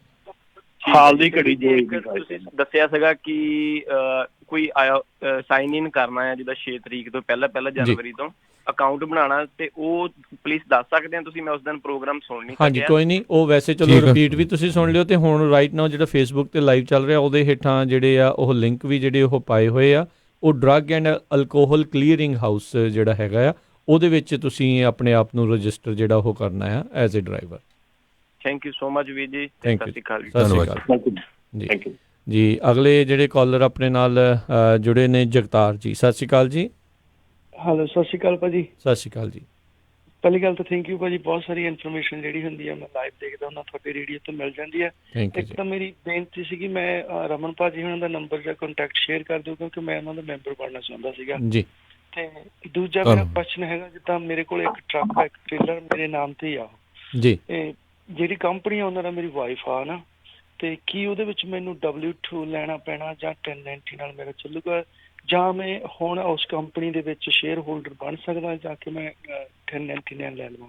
ਜੀ ਅੱਛਾ, ਤੁਹਾਡੀ ਵਾਈਫ ਜਿਹੜੀ ਓਨਰ ਹੈਗੀ ਕੰਪਨੀ ਦੀ, ਤੇ ਤੁਸੀਂ ਐਜ਼ ਅ EMPLOYE ਹੈਗੇ ਆ ਕੰਪਨੀ ਦੇ ਵਿੱਚ, ਸੋ ਤੁਹਾਨੂੰ ਆਪਣੇ ਵਾਸਤੇ ਕੰਪਨੀ ਚੋਂ W2 ਲੈਣਾ ਪੈਣਾ ਹੈ ਐਜ਼ ਅ EMPLOYE, ਤੇ ਤੁਹਾਨੂੰ ਆਪਣੀਆਂ ਡਰਾਈਵਰ ਫਾਈਲਸ ਤੇ ਸਾਰਾ ਕੁਝ ਐਜ਼ ਅ EMPLOYE ਮੇਨਟੇਨ ਕਰਕੇ ਰੱਖਣਾ ਪੈਣਾ। ਓਕੇ ਜੀ। ਤੇ ਜੇ ਉਹ ਕਹਿੰਦੇ ਵੀ ਉਹ ਪਾਰਟਨਰਸ਼ਿਪ ਕਰਨੀ ਚਾਹੁੰਦੇ ਆ ਉਹਦੇ ਵਿੱਚ, ਤਾਂ ਉਹ ਉਸ ਮੌਕੇ ਦੇ ਉੱਤੇ ਕਿੱਦਾਂ ਹੋ ਸਕਦਾ? ਸਟਿਲ W2 ਲੈਣਾ ਪਊਗਾ, ਪਰ ਵਰਕਰਸ ਕੌਂਪ 'ਚ ਮੇਰੇ ਖਿਆਲ ਨਾਲ ਛੋਟ ਹੋ ਸਕਦੀ ਹੈ ਜੇ ਉਹ 10%। ਪਾਰਟਨਰਸ਼ਿਪ ਤੇ ਡਿਪੈਂਡ ਕਰਦਾ ਭਾਜੀ ਕਿ ਇਟਸ ਅ ਕਾਰਪੋਰੇਸ਼ਨ ਔਰ ਇਟਸ ਅ ਸੋਲ ਪ੍ਰੋਪਰਾਈਟਰ। ਹਾਂਜੀ। ਤੇ ਉਹ ਕਾਰਪੋਰੇਸ਼ਨ ਹੈ ਜੀ ਮੇਰੀ 2015 ਤੋਂ ਆ ਜੀ। ਅੱਛਾ ਜੀ, ਕਾਰਪੋਰੇਸ਼ਨ ਹੈ ਕਿ ਤੁਹਾਡੀ ਉਹ ਸੋਲ ਪ੍ਰੋਪਰਾਈਟਰ ਜੀ? ਕਾਰਪੋਰੇਸ਼ਨ ਹੈ ਜੀ। ਹਾਂਜੀ, ਕਾਰਪੋਰੇਸ਼ਨ ਦੇ ਤਹਿਤ ਫਿਰ ਤੁਹਾਨੂੰ ਐਨੀਵੇ ਤੁਹਾਨੂੰ ਦੋਨਾਂ ਨੂੰ W2 ਲੈਣਾ ਪੈਣਾ ਜੇ ਤੁਸੀਂ ਦੋਨੋਂ ਪਾਰਟਨਰਸ ਬਣਦੇ ਹੈਗੇ ਆ। ਤੇ ਹੁਣ ਤੁਹਾਨੂੰ W2 outside of the corporation ਹੋਣਾ ਆ, ਤੁਸੀਂ ਐਜ਼ ਅ EMPLOYE, ਤੇ ਉਹਨਾਂ ਨੂੰ ਵੀ ਐਜ਼ ਅ ਕਾਰਪੋਰੇਸ਼ਨ ਦੇ EMPLOYE W2 ਲੈਣਾ ਪੈਣਾ ਜੀ। ਕੀ ਮੈਂ ਜੇ ਚਾਹਾਂ ਤਾਂ ਜਿਹੜੀ ਕਾਰਪੋਰੇਸ਼ਨ ਨੂੰ ਡਿਲੀਟ ਕਰਾ ਸਕਦਾ ਵਾਂ? ਜੀ ਬਿਲਕੁਲ, ਤੁਸੀਂ ਕਦੇ ਵੀ ਬੰਦ ਕਰ ਸਕਦੇ, ਅਮੈਂਡ ਕਰ ਸਕਦੇ, ਕਦੇ ਵੀ ਕੁਝ ਕਰ ਸਕਦੇ ਹਾਂ ਜੀ। ਹਾਂਜੀ, ਉਹ ਤੁਸੀਂ ਆਪਣੇ CPA ਦੇ ਨਾਲ ਗੱਲ ਕਰਕੇ ਉਹਨੂੰ ਡਿਸੋਲਵ ਕਰ ਸਕਦੇ ਆ। ਬੇਸਿਕ ਪੁੱਛਣਾ ਚਾਹੁੰਦਾ ਸੀਗਾ ਵੀ ਜਿੱਦਾਂ ਮੈਂ ਉਹਨੂੰ ਬੰਦ ਕਰਾ ਦਿਆਂ ਤਾਂ ਮੇਰਾ ਨੇਮ ਤਾਂ ਉਹੀ ਚੱਲੀ ਜਾਊਗਾ, ਕਾਰਪੋਰੇਸ਼ਨ ਤੋਂ ਸੋਲ ਪ੍ਰੋਪਰਾਈਟਰ ਹੋ ਜੂਗੀ ਉਹ ਅਮੈਂਡ ਕਰਾ ਲਿਓ। ਇਹ ਤੁਹਾਡਾ CPA ਤੇ ਜਿਹੜਾ ਤੁਹਾਡਾ ਪਲੇਟਾਂ ਦਾ ਕੰਮ ਕਰਦੇ ਆ, ਇਹ ਉਹਨਾਂ ਦਾ ਕੁਐਸਚਨ ਹੈਗਾ। ਹਾਂ, ਉਹ ਕਲੀਅਰ। ਸੋ ਕਈ ਕੁਝ ਲਫੜਾ ਪੈਣਾ, ਕੱਲਾ ਪਲੇਟਾਂ ਦਾ ਨਹੀਂ ਰਮਨ ਜੀ, ਇੰਸ਼ੋਰੈਂਸ ਦਾ ਵੀ ਪੈਣਾ। ਪਹਿਲਾਂ ਇੰਸ਼ੋਰੈਂਸ ਤੁਹਾਡੀ ਕਾਰਪੋਰੇਸ਼ਨ ਦੇ ਨਾਮ ਤੇ ਆ ਜਾਂ ਇੰਡੀਵਿਜੂਅਲ ਨਾਮ ਤੇ, ਉਹ ਵੀ ਦੇਖਣਾ ਪੈਣਾ ਸਾਰਾ ਕੁਝ ਜੀ। ਕਾਰਪੋਰੇਸ਼ਨ ਦੇ ਹੈ ਜੀ। ਸੋ ਉਹ ਵੀ ਚੇਂਜ ਕਰਨੀ ਪਊਗੀ ਜੇ ਤੁਸੀਂ ਕਾਰਪੋਰੇਸ਼ਨ ਚੇਂਜ ਕਰਦੇ ਸੋ ਪਲੀਜ਼ ਕਿਸੇ ਜਿਹੜੇ ਜਿੱਦਾਂ ਰਮਨ ਹੁਣਾਂ ਨੇ ਦੱਸਿਆ ਵੀ CPA ਨੂੰ ਜਾਂ ਜਿਹੜਾ ਤੁਸੀਂ ਪਲੇਟਾਂ ਵਾਲੇ ਉਹਨਾਂ ਦੇ ਨਾਲ ਕਲੀਅਰਲੀ ਬੈਠ ਕੇ ਉਹਨਾਂ ਨੂੰ ਦੱਸੋ ਤੁਹਾਡਾ ਮੇਨ ਮਕਸਦ ਕੀ ਆ, ਤੇ ਫਿਰ ਉਹ ਤੁਹਾਨੂੰ ਕਲੀਅਰਲੀ ਆਨਸਰ ਦੇਣਗੇ ਆ ਚੀਜ਼ਾਂ ਜਿਹੜੀਆਂ ਕਰੋ। ਠੀਕ ਹੈ ਜੀ। ਇੱਕ ਅੱਧਾ ਸਕਿੰਟ ਹੀ ਲੈਣਾ। ਇੱਕ ਜਿਹੜੇ ਭਾਜੀ ਬੋਲਦੇ ਸੀ ਡਰੱਗ ਐਲਕੋਹਲਿਕ ਪ੍ਰੋਗਰਾਮ ਦਾ ਕੁਝ ਸੀਗਾ ਜਿਹੜਾ ਆਪਾਂ ਅਕਾਊਂਟ ਬਣਾਉਣਾ, ਉਹਦੀ ਡੇਟ ਐਂਡ ਕਿੱਦਾਂ ਵੀ, ਜਾਂ ਮੇਰਾ ਬੁੱਕ ਕੀਪਿੰਗ ਉਹ ਕਰ ਸਕਦਾ ਇਹਨੂੰ? ਨਹੀਂ, ਤੁਸੀਂ ਖੁਦ ਬਣਾ ਲਓ, ਉੱਤੇ FMCSA ਦੇ ਉੱਤੇ ਬਣਾ ਸਕਦੇ ਆ ਐਜ਼ ਅ ਡਰਾਈਵਰ। ਅਸੀਂ ਨਾ ਆਪਣੇ ਜਿਹੜੇ ਫੇਸਬੁੱਕ ਤੇ ਲਾਈਵ ਚੱਲ ਰਿਹਾ, ਇਹਦੇ ਵਿੱਚ YouTube ਦੇ ਵੀਡੀਓਜ਼ ਪਾਏ ਆ ਕਿ ਜਿਹੜਾ ਡਰਾਈਵਰ ਵਾਸਤੇ ਰਜਿਸਟ੍ਰੇਸ਼ਨ ਪ੍ਰੋਸੈਸ ਕਿਵੇਂ ਕਰਨਾ ਹੈ ਤੇ ਕੰਪਨੀ ਨੇ ਰਜਿਸਟ੍ਰੇਸ਼ਨ ਪ੍ਰੋਸੈਸ ਕਿਵੇਂ ਕਰਨਾ। ਜਿਹੜਾ EMPLOYER ਵਾਲਾ ਆ ਉਹ EMPLOYER ਤੇ ਓਨਰ ਆਪਰੇਟਰ ਦੋਨਾਂ ਲਈ ਉਹ ਵਾਲਾ ਆ, ਤੇ ਡਰਾਈਵਰ ਲਈ ਡਰਾਈਵਰ ਵਾਲਾ ਆ। ਸੋ ਦੋਨੋਂ ਵੀਡੀਓਜ਼ ਉਹ 'ਚ ਪਾਏ ਆ, ਉਹਨੂੰ ਵਾਚ ਕਰੋ, ਆਪ ਕਰੋ। ਮੈਂ ਰਾਜਕਿਰਨ ਇਹ ਗੱਲ ਕਹਿ ਦੇਣੀ ਚਾਹੁੰਦਾ ਇੱਥੇ ਕਿ ਮੈਨੂੰ ਕਾਫੀ ਇਹ 'ਚ ਕਾਲਸ ਵੀ ਆਈਆਂ ਹੈਗੀਆਂ। ਮੈਨੂੰ ਪਤਾ ਲੱਗਾ ਕਿ ਕਾਫੀ ਲੋਕੀ ਜਿਹੜੇ ਆ $150 ਤੱਕ ਵੀ ਚਾਰਜ ਕਰ ਰਹੇ ਆ ਅਕਾਊਂਟ ਖੋਲ੍ਹਣ ਦਾ। ਅਕਾਊਂਟ ਪ੍ਰੋਸੈਸ ਖੋਲ੍ਹਣਾ ਜਿਹੜਾ ਬਹੁਤ ਸੌਖਾ ਹੈਗਾ, ਬਹੁਤ ਈਜ਼ੀ ਹੈਗਾ।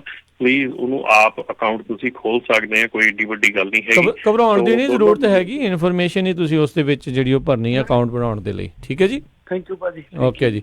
ਇੱਕ ਜਿਹੜੀ ਅਕਾਊਂਟ ਦਾ ਰਾਜਕਿਰਨ ਜਿੰਨਾ ਕੁ ਆਪਾਂ ਫੇਸਬੁੱਕ ਦੇ ਉੱਤੇ ਅਕਾਊਂਟ ਖੋਲਣ ਲੱਗੇ ਕੰਮ ਕਰਦੇ ਹਾਂ। ਵਾਕਈ ਜੀ। ਇੱਕ ਚੀਜ਼ ਮੈਂ ਇਹਦੇ ਵਿੱਚ ਪੁੱਛਣਾ ਚਾਹੁੰਦਾ, ਹੁਣ ਜਿੱਦਾਂ ਇਹਨਾਂ ਦਾ ਸੀਗਾ ਕਾਰਪੋਰੇਸ਼ਨ ਵੀ ਆ, ਐਜ਼ ਏ ਡਰਾਈਵਰ ਵੀ ਆ, ਸੋ ਅਜਿਹੇ ਮਾਮਲਿਆਂ ਦੇ ਵਿੱਚ 2 ਅਕਾਊਂਟ ਬਣਨਗੇ, ਐਜ਼ ਏ ਇੱਕ ਕੰਪਨੀ ਦਾ ਤੇ ਇੱਕ ਇਹਨਾਂ ਦੇ ਐਜ਼ ਏ ਡਰਾਈਵਰ ਦਾ? ਦੇਖੋ ਜੀ, ਅੱਛਾ ਇਹ ਵੀ ਚੀਜ਼ ਇੱਕ ਮੈਂ ਕਲੈਰਿਟੀ ਜਿਹੜੀ ਆਪਾਂ ਪਿਛਲੀ ਵਾਰੀ ਵੀ ਗੱਲ ਕੀਤੀ ਸੀਗੀ ਕਿ ਜਿਹੜਾ EMPLOYER ਹੈਗਾ, EMPLOYER ਨੇ ਆਪਣਾ ਅਕਾਊਂਟ ਬਣਾਉਣਾ ਆ, EMPLOYER ਨੇ ਐਜ਼ ਅ ਕੰਪਨੀ ਆਪਣਾ ਅਕਾਊਂਟ ਬਣਾਉਣਾ ਆ, ਉਹਦੇ ਵਿੱਚ ਉਹਦਾ ਆਪਣਾ ਲਾਇਸੈਂਸ ਐਡ ਹੋਣਾ ਆ। ਪਰ ਉਹ ਜਦੋਂ ਕੰਪਨੀ ਦਾ ਅਕਾਊਂਟ ਬਣਾਉਂਦਾ ਆ ਤਾਂ ਉਹਦੇ ਵਿੱਚ ਤੁਹਾਨੂੰ ਇੱਕ ਆਪਸ਼ਨ ਆਉਂਦੀ ਹੈ ਕਿ ਆਰ ਯੂ ਆ ਓਨਰ ਆਪਰੇਟਰ ਔਰ ਆਰ ਯੂ ਆ ਕੰਪਨੀ, ਠੀਕ ਆ। ਸੋ ਉੱਥੇ ਤੁਸੀਂ ਓਨਰ ਆਪਰੇਟਰ ਤੇ ਚੈੱਕ ਕਰ ਦਿੰਦੇ ਆ ਤਾਂ ਤੁਹਾਡਾ ਅਕਾਊਂਟ ਜਿਹੜਾ ਐਜ਼ ਅ ਓਨਰ ਆਪਰੇਟਰ ਹੋ ਜਾਂਦਾ। ਜੇ ਤੁਸੀਂ ਉੱਥੇ ਕੰਪਨੀ ਚੈੱਕ ਕਰਦੇ ਆ ਤੁਹਾਡਾ ਐਜ਼ ਅ ਕੰਪਨੀ ਹੋ ਜਾਂਦਾ। ਉਸ ਤੋਂ ਬਾਅਦ ਜੇ ਤੁਸੀਂ ਐਜ਼ ਅ ਡਰਾਈਵਰ ਕੰਮ ਕਰਦੇ, ਜਿੱਦਾਂ ਕਿ ਹੁਣ ਇਹਨਾਂ ਦੀ ਸਿਚੁਏਸ਼ਨ ਆ, ਇਹਨਾਂ ਦੀ ਵਾਈਫ ਦੇ ਨਾਂ ਤੇ ਕੰਪਨੀ ਆ, ਸੋ ਅਕਾਊਂਟ ਖੋਲ੍ਹਣਾ ਕੰਪਨੀ ਦੇ ਨਾਂ ਤੇ ਇਹਨਾਂ ਦੀ ਵਾਈਫ ਦੇ ਵੱਲੋਂ। ਉਹਦੇ ਵਿੱਚ ਅੱਗੇ ਜਾ ਕੇ ਜਿਹੜਾ ਉਹਨਾਂ ਨੇ ਆਪਣਾ ਕੰਪਨੀ ਦੇ ਨਾਂ ਤੇ ਕਰਨਾ ਆ ਤੇ ਇਹਨਾਂ ਨੂੰ ਆਪਣਾ ਸੈਪਰੇਟ ਅਕਾਊਂਟ ਖੋਲ੍ਹਣਾ ਪੈਣਾ ਐਜ਼ ਅ ਡਰਾਈਵਰ। ਇਹ ਦੋਨੋਂ ਫ੍ਰੀ ਨੇ ਅਕਾਊਂਟ ਬਣਾਉਣੇ, ਇਹ ਵੀ ਦੱਸਦੇ ਜਾਈਏ ਜੀ। ਦੋਨੋਂ ਅਕਾਊਂਟ ਫ੍ਰੀ ਨੇ। ਇਹ ਪੁੱਛਿਆ ਜਾ ਰਿਹਾ ਕਾਫੀ ਕਿ ਇਹਦੀ ਫੀਸ ਕੀ ਆ ਜਾਂ ਇਹਦੇ ਕੀ ਚਾਰਜਸ ਆ ਅਕਾਊਂਟ ਖੋਲ੍ਹਣ ਦੇ। ਅਕਾਊਂਟ ਖੋਲ੍ਹਣ ਦੇ ਕੋਈ ਚਾਰਜਸ ਨਹੀਂ ਹੈਗੇ। ਅਕਾਊਂਟ ਜਿਹੜਾ ਹੈਗਾ ਉਹ ਟੋਟਲੀ ਫ੍ਰੀ ਹੈਗਾ ਤੇ ਇਹਦੇ ਜਿਹੜੀ ਆਪਾਂ ਕੁਐਰੀ ਕਰਨੀ ਆ, ਜਿਹੜੀ ਰਿਪੋਰਟ ਕੱਢਣੀ ਆ, ਉਹਦੇ $1.25 ਚਾਰਜ ਹੈਗੇ ਆ ਹਰ ਵਾਰੀ, ਹਰ ਕੁਐਰੀ ਦੇ ਜੀ। ਹਾਂਜੀ, ਇਹ ਕਲੀਅਰ ਕਰ ਦਈਏ ਕਿ ਜਿਹੜਾ EMPLOYER ਅਕਾਊਂਟ ਆ ਉਹ EMPLOYER ਅਕਾਊਂਟ ਜਿਹੜਾ ਆ EMPLOYER ਵਾਸਤੇ ਜਿਹੜੀ ਫਲੀਟ ਆ ਉਹਦੇ ਵਾਸਤੇ ਤੇ ਓਨਰ ਆਪਰੇਟਰ ਵਾਸਤੇ ਸੇਮ ਪ੍ਰੋਸੈਸ ਹੈਗਾ। ਸਿਰਫ ਉੱਤੇ ਇੱਕ ਚੈੱਕ ਮਾਰਕ ਕਰਨਾ ਕਿ ਓਨਰ ਆਪਰੇਟਰ ਜਿਹੜਾ।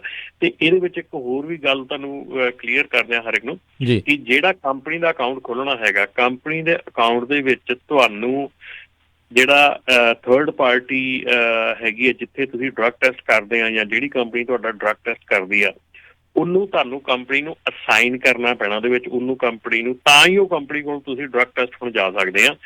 ਓਨਰ ਆਪਰੇਟਰ ਨੂੰ ਤੇ ਫਲੀਟ ਨੂੰ ਆਪਣੇ ਵਾਸਤੇ ਇੱਕ ਕੰਪਨੀ ਅਸਾਈਨ ਕਰਨੀ ਪੈਣੀ ਹੈ ਕਿ ਕਿਹਦੇ ਕੋਲ ਉਹ ਡਰੱਗ ਟੈਸਟ ਕਰਨ ਜਾਂਦੇ ਆ। ਸੋ ਜੇ ਉਹ ਕੰਪਨੀ ਤੁਹਾਨੂੰ ਲਿਸਟ ਦੇ ਵਿੱਚ ਉੱਥੇ ਸਰਚ ਕਰਨ ਤੇ ਨਹੀਂ ਦਿਖਦੀ ਤੇ ਆਪਣੀ ਉਸ ਕੰਪਨੀ ਨੂੰ ਕਾਲ ਕਰਕੇ ਕਹੋ ਕਿ ਉਹਨਾਂ ਨੇ ਅਜੇ ਤੱਕ ਵਿੱਚ ਸਾਈਨ ਅਪ ਕੀਤਾ ਕਿ ਨਹੀਂ ਕੀਤਾ। ਹੋ ਸਕਦਾ ਤੁਹਾਨੂੰ ਉਹਨਾਂ ਦਾ ਕੁਝ ਹੋਰ ਨਾਂ ਪਤਾ ਹੋਵੇ ਤੇ ਉਹਨਾਂ ਨੇ ਸਾਈਨ ਅਪ ਕਿਸੇ ਹੋਰ ਨਾਂ ਨਾਲ ਕੀਤਾ ਹੋਵੇ। ਸੋ ਮੇਕ ਸ਼ੋਰ ਉਹ ਕੰਪਨੀਆਂ ਨੂੰ ਕਾਲਾਂ ਕਰਕੇ ਉਹਨਾਂ ਦੇ ਕੋਲੋਂ ਮੇਕ ਸ਼ੋਰ ਕਰਿਓ ਕਿ ਉਹਨਾਂ ਨੇ ਪਹਿਲਾਂ ਸਾਈਨ ਅਪ ਕਰ ਲਿਆ, ਤਾਂ ਕਿ ਤੁਸੀਂ ਜਦੋਂ ਸਾਈਨ ਅਪ ਕਰੋ ਤੇ ਉਹ ਕੰਪਨੀ ਲਿਸਟ ਦੇ ਵਿੱਚ ਸ਼ੋ ਅਪ ਹੋਵੇ। ਜੀ ਜੀ।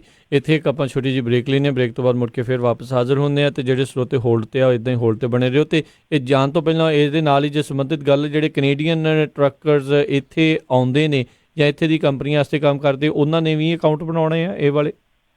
ਬਿਲਕੁਲ ਜੀ। ਜੇ ਤੁਸੀਂ ਕੈਨੇਡਾ ਦੀ ਕੰਪਨੀ ਹੈਗੀ ਆ ਔਰ ਕੈਨੇਡਾ ਦੀ ਕੰਪਨੀ ਜਿਹੜੀ ਉਹ US 'ਚ ਆਪਰੇਟ ਕਰਦੀ ਹੈ, ਚਾਹੇ ਉਹ ਮੈਕਸੀਕੋ ਦੀ ਕੰਪਨੀ ਹੈ ਚਾਹੇ ਕੈਨੇਡਾ ਦੀ ਕੰਪਨੀ ਹੈ, ਜਿੰਨੀਆਂ ਵੀ ਕੰਪਨੀਜ਼ US ਦੇ ਵਿੱਚ ਆਪਰੇਟ ਕਰਦੀਆਂ ਤੇ ਜਿੰਨੇ ਵੀ ਡਰਾਈਵਰ US ਦੇ ਵਿੱਚ ਆਉਂਦੇ ਆ, ਇਹ ਸਾਰਿਆਂ ਨੂੰ ਅਕਾਊਂਟ ਖੋਲ੍ਹਣਾ ਪੈਣਾ। ਠੀਕ ਹੈ ਜੀ।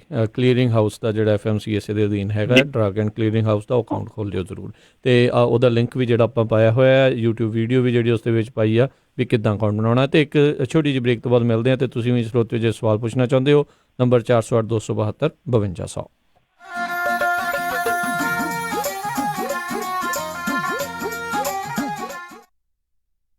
ਤੁਸੀਂ ਸੁਣ ਰਹੇ ਹੋ Punjabi radio USA, KOBO Yuba City 1450 AM, KIID Sacramento 1470 AM, KWRU Fresno 1300 AM, KLHC Bakersfield 1350 AM।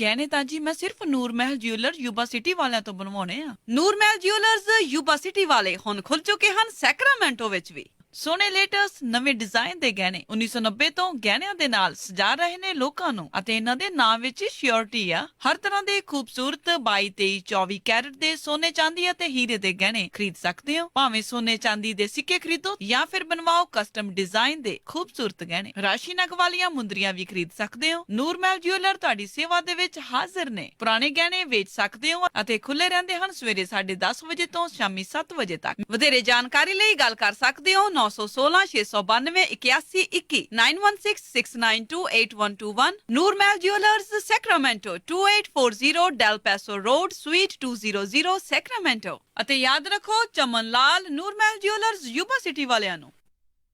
Padda insurance and registration services ਇੱਥੇ ਹੋਮ, ਆਟੋ, ਲਾਈਫ ਅਤੇ ਹੈਲਥ ਇੰਸ਼ੋਰੈਂਸ ਕੀਤੀ ਜਾਂਦੀ ਹੈ। ਟਰੱਕਾਂ ਵਾਲਿਆਂ ਵਾਸਤੇ ਹਰ ਤਰ੍ਹਾਂ ਦੀ ਇੰਸ਼ੋਰੈਂਸ ਅਤੇ ਪਰਮਿਟ ਉਪਲਬਧ ਕਰਵਾਉਂਦੇ ਹਨ। ਨਵਾਂ ਪਾਸਪੋਰਟ ਬਣਵਾਉਣਾ ਹੋਵੇ ਜਾਂ ਰੀਨਿਊ ਕਰਵਾਉਣਾ ਹੋਵੇ ਤਾਂ ਅੱਜ ਹੀ ਪਰਮਜੀਤ ਸਿੰਘ ਪੱਡਾ ਨੂੰ 9166222822 ਤੇ ਕਾਲ ਕਰੋ। ਇੱਥੇ ਇੰਡੀਵਿਜੂਅਲ ਅਤੇ ਬਿਜ਼ਨਸ ਟੈਕਸ ਫਾਈਲਿੰਗ ਦੇ ਨਾਲ-ਨਾਲ ਨੋਟਰੀ ਦੀਆਂ ਸੇਵਾਵਾਂ ਵੀ ਉਪਲਬਧ ਹਨ। Address 8620 Antelope North Road, suite B, Antelope, ਜਾਂ visit paddaiinsurance.com। Call 9166222822 916-622-2822।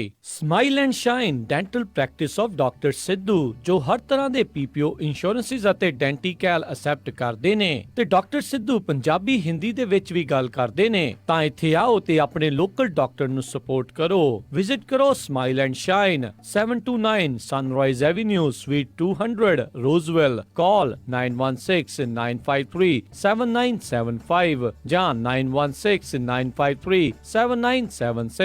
Smile and shine. Brampton ਸ਼ਹਿਰ ਦੇ ਵਿੱਚ ਜਾਣਿਆ ਪਹਿਚਾਨਿਆ ਸੁਜੋਕ ਹੋਮਿਓਪੈਥਿਕ ਕਲੀਨਿਕ, ਜਿਨ੍ਹਾਂ ਨੂੰ ਹੈ ਇਲਾਜ ਕਰਨ ਦੇ ਵਿੱਚ 15 ਸਾਲ ਦਾ ਤਜਰਬਾ, ਜਿੱਥੋਂ ਤੁਸੀਂ ਕਰਵਾ ਸਕਦੇ ਹੋ ਹਰ ਇੱਕ ਤਰ੍ਹਾਂ ਦੀ ਨਵੀਂ ਅਤੇ ਪੁਰਾਣੀ ਬਿਮਾਰੀ ਦਾ ਇਲਾਜ। ਚਮੜੀ ਦੇ ਰੋਗ, ਬਲੱਡ ਪ੍ਰੈਸ਼ਰ, ਗੋਡਿਆਂ ਮੋਢਿਆਂ 'ਚ ਦਰਦ, ਬੈਕ ਦੀ ਕੋਈ ਵੀ ਪ੍ਰੋਬਲਮ, ਇਹਨਾਂ ਸਾਰੀਆਂ ਬਿਮਾਰੀਆਂ ਦਾ ਕਰਦੇ ਹਨ ਤਸੱਲੀ ਬਖਸ਼ ਇਲਾਜ। ਅਤੇ ਤੁਸੀਂ ਇਹਨਾਂ ਨਾਲ ਬੱਚਿਆਂ ਦੇ ਰੋਗ, ਭੁੱਖ ਨਾ ਲੱਗਣਾ, ਭਾਰ ਘਟਣਾ ਜਾਂ ਫਿਰ ਡਰੱਗ ਐਡਿਕਸ਼ਨ ਬਾਰੇ ਵੀ ਗੱਲ ਕਰ ਸਕਦੇ ਹੋ। ਕੰਸਲਟੇਸ਼ਨ ਬਿਲਕੁਲ ਫ੍ਰੀ ਕੀਤੀ ਜਾਂਦੀ ਹੈ। ਗੱਲ ਕਰ ਸਕਦੇ ਹੋ 6478562516, 647-856-2516। Sujok homeopathic clinic, 145 Clearance Street, unit number 26, Brampton.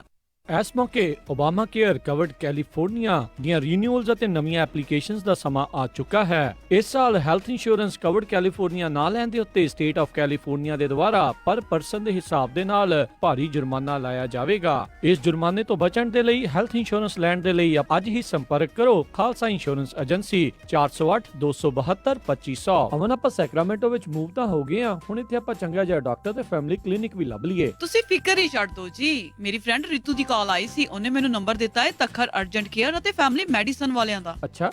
Takhar urgent care and family medicine, ਜਿੱਥੋਂ ਕਰਵਾ ਸਕਦੇ ਹੋ adult and child physical, DOT and naan DOT ਫਿਜ਼ੀਕਲਸ, employment ਫਿਜ਼ੀਕਲਸ ਅਤੇ ਸਕੂਲ ਫਿਜ਼ੀਕਲਸ। ਇਸ ਦੇ ਨਾਲ ਹੀ EKG, blood work, urine analysis, TB testing, year irrigation ਅਤੇ ਇਨਗ੍ਰੋਨ ਟੋਨੇਲ removal. ਇਸ ਦੇ ਨਾਲ ਹੀ ਚਮੜੀ ਦੇ ਰੋਗਾਂ ਦਾ ਇਲਾਜ ਵੀ ਕਰਵਾ ਸਕਦੇ ਹੋ। ਅਤੇ ਇੱਥੋਂ ਤੁਸੀਂ ਲੈ ਸਕਦੇ ਹੋ ਮੈਡੀਕਲ ਸਪਾ ਦੀਆਂ ਸਾਰੀਆਂ services, laser hair removal, fillers, wrinkles relaxers, anti ageing treatments, microdermabrasion, skin rejuvenation, fine lines, brown spots, spider veins, stretch marks ਅਤੇ ਐਕਨੇ ਅਤੇ ਹੋਰ ਵੀ ਬਹੁਤ ਕੁਝ। ਅਤੇ ਲੈ ਸਕਦੇ ਹੋ ਆਪਣੇ ਬਜਟ ਮੁਤਾਬਕ ਟ੍ਰੀਟਮੈਂਟ ਪਲਾਨ। ਵਧੇਰੇ ਜਾਣਕਾਰੀ ਲਈ ਗੱਲ ਕਰ ਸਕਦੇ ਹੋ doctor Paramjit Singh Takhar MD, 9166889994, 8191 Timber Lake Way, suite 350 ਅਤੇ 400, ਸੈਕਰਾਮੈਂਟੋ। ਤੁਸੀਂ ਸੁਣ ਰਹੇ ਹੋ KOBO Yuba City 1450 AM, KIID Sacramento 1470 AM, KWRU Fresno 1300 AM, KLHC Bakersfield 1350 AM.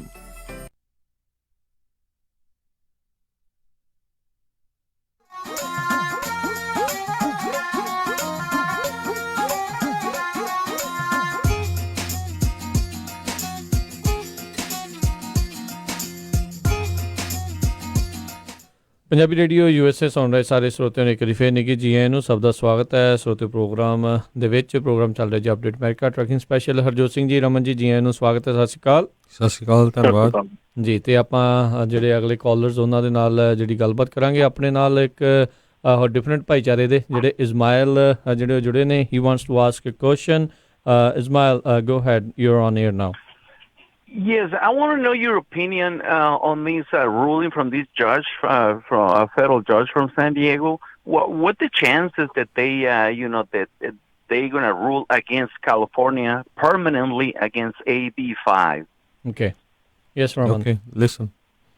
Okay, so on this one, this is not a ruling which is going against AB5 or anything. It's just a ruling against holding the implementation of AB5 until January 13th. So actual ruling, things will come out on January 13th that if they put a preliminary injunction or permanent injunction on this AB5 implementation against trucking. So my views on this is that, yes, there are chances that the judge can say that, okay, hold hold on to it until this case is going. So if that happens, then, they have to decide about the case. They need to insert the wording or what things they need to do, the changes, exemption. There's a lot of things on the table right now to discuss about. So those things are going to get done after January 13th. So this case, the ruling that came in just recently, a few days ago. Yesterday, yesterday. So this is just temporary restraining order on that.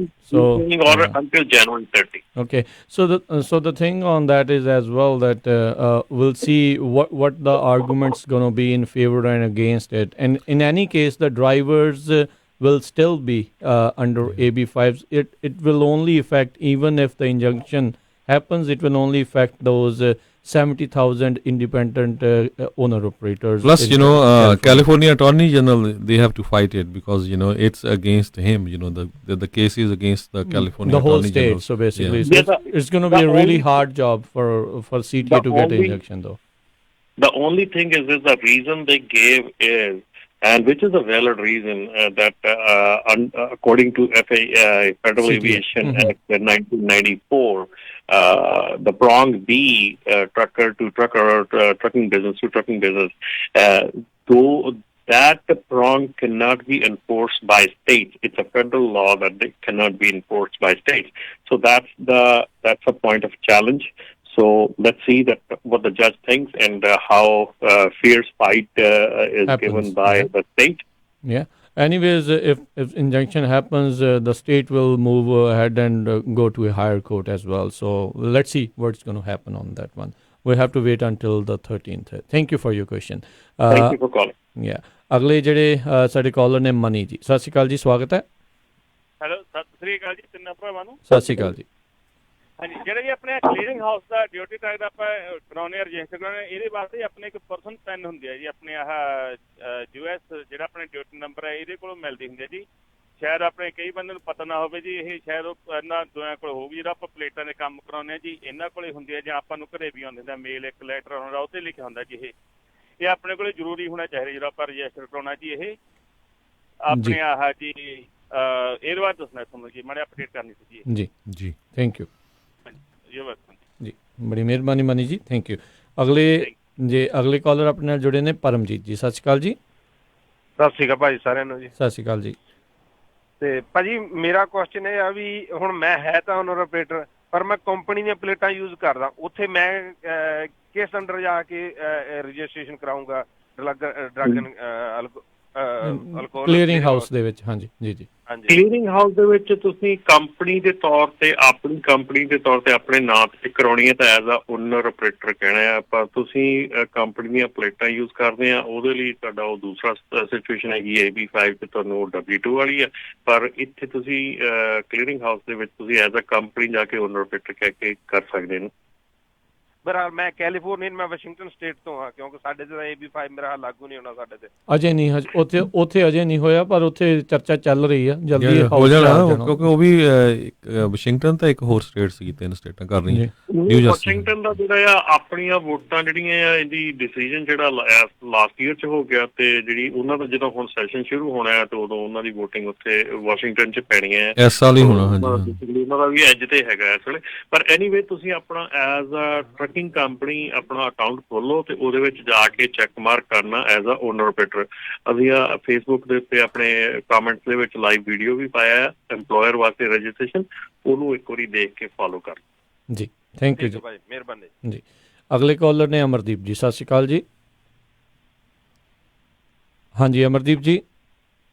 ਹਾਂਜੀ ਭਾਈ, ਸਤਿ ਸ਼੍ਰੀ ਅਕਾਲ ਜੀ ਤਿੰਨਾਂ ਭਰਾਵਾਂ ਨੂੰ। ਸਤਿ ਸ਼੍ਰੀ ਅਕਾਲ ਜੀ। ਸਤਿ ਸ਼੍ਰੀ ਅਕਾਲ ਭਾਜੀ। ਮੇਰਾ ਕੁਐਸਚਨ ਇਹ ਹੈ ਜੀ, ਜਿੱਦਾਂ ਮੈਂ ਸੁਣਨ 'ਚ ਆਇਆ ਜਿੱਦਾਂ ਜੀ ਕਈ ਕੰਪਨੀਆਂ ਦੇ ਨਾਲ ਓਨਰ ਆਪਰੇਟਰ ਕੰਮ ਕਰਦੇ ਆ ਨਾ ਜੀ, ਉਹਨਾਂ ਦੇ ਟਰੱਕ ਟ੍ਰੇਲਰ ਆਪਣੇ ਨੇ ਤੇ ਸਾਈਨ ਉਹ ਉਹਨਾਂ ਦੇ ਯੂਜ਼ ਕਰਦੇ ਆ, ਤੇ ਉਹ ਕੰਪਨੀਆਂ ਉਹਨਾਂ ਨੂੰ ਕਹਿ ਰਹੀਆਂ ਵੀ ਜਿੱਦਾਂ ਤੁਸੀਂ ਆਪਣੀ ਜੀ ਕੰਪਨੀ ਖੋਲੋ, ਅਸੀਂ ਚੈੱਕ ਤੁਹਾਨੂੰ ਉਸ ਕੰਪਨੀ ਦੇ ਦੇ ਦਿਆ ਕਰਾਂਗੇ। ਇਹ ਸਹੀ ਆ ਜਾਂ ਗਲਤ ਜੀ?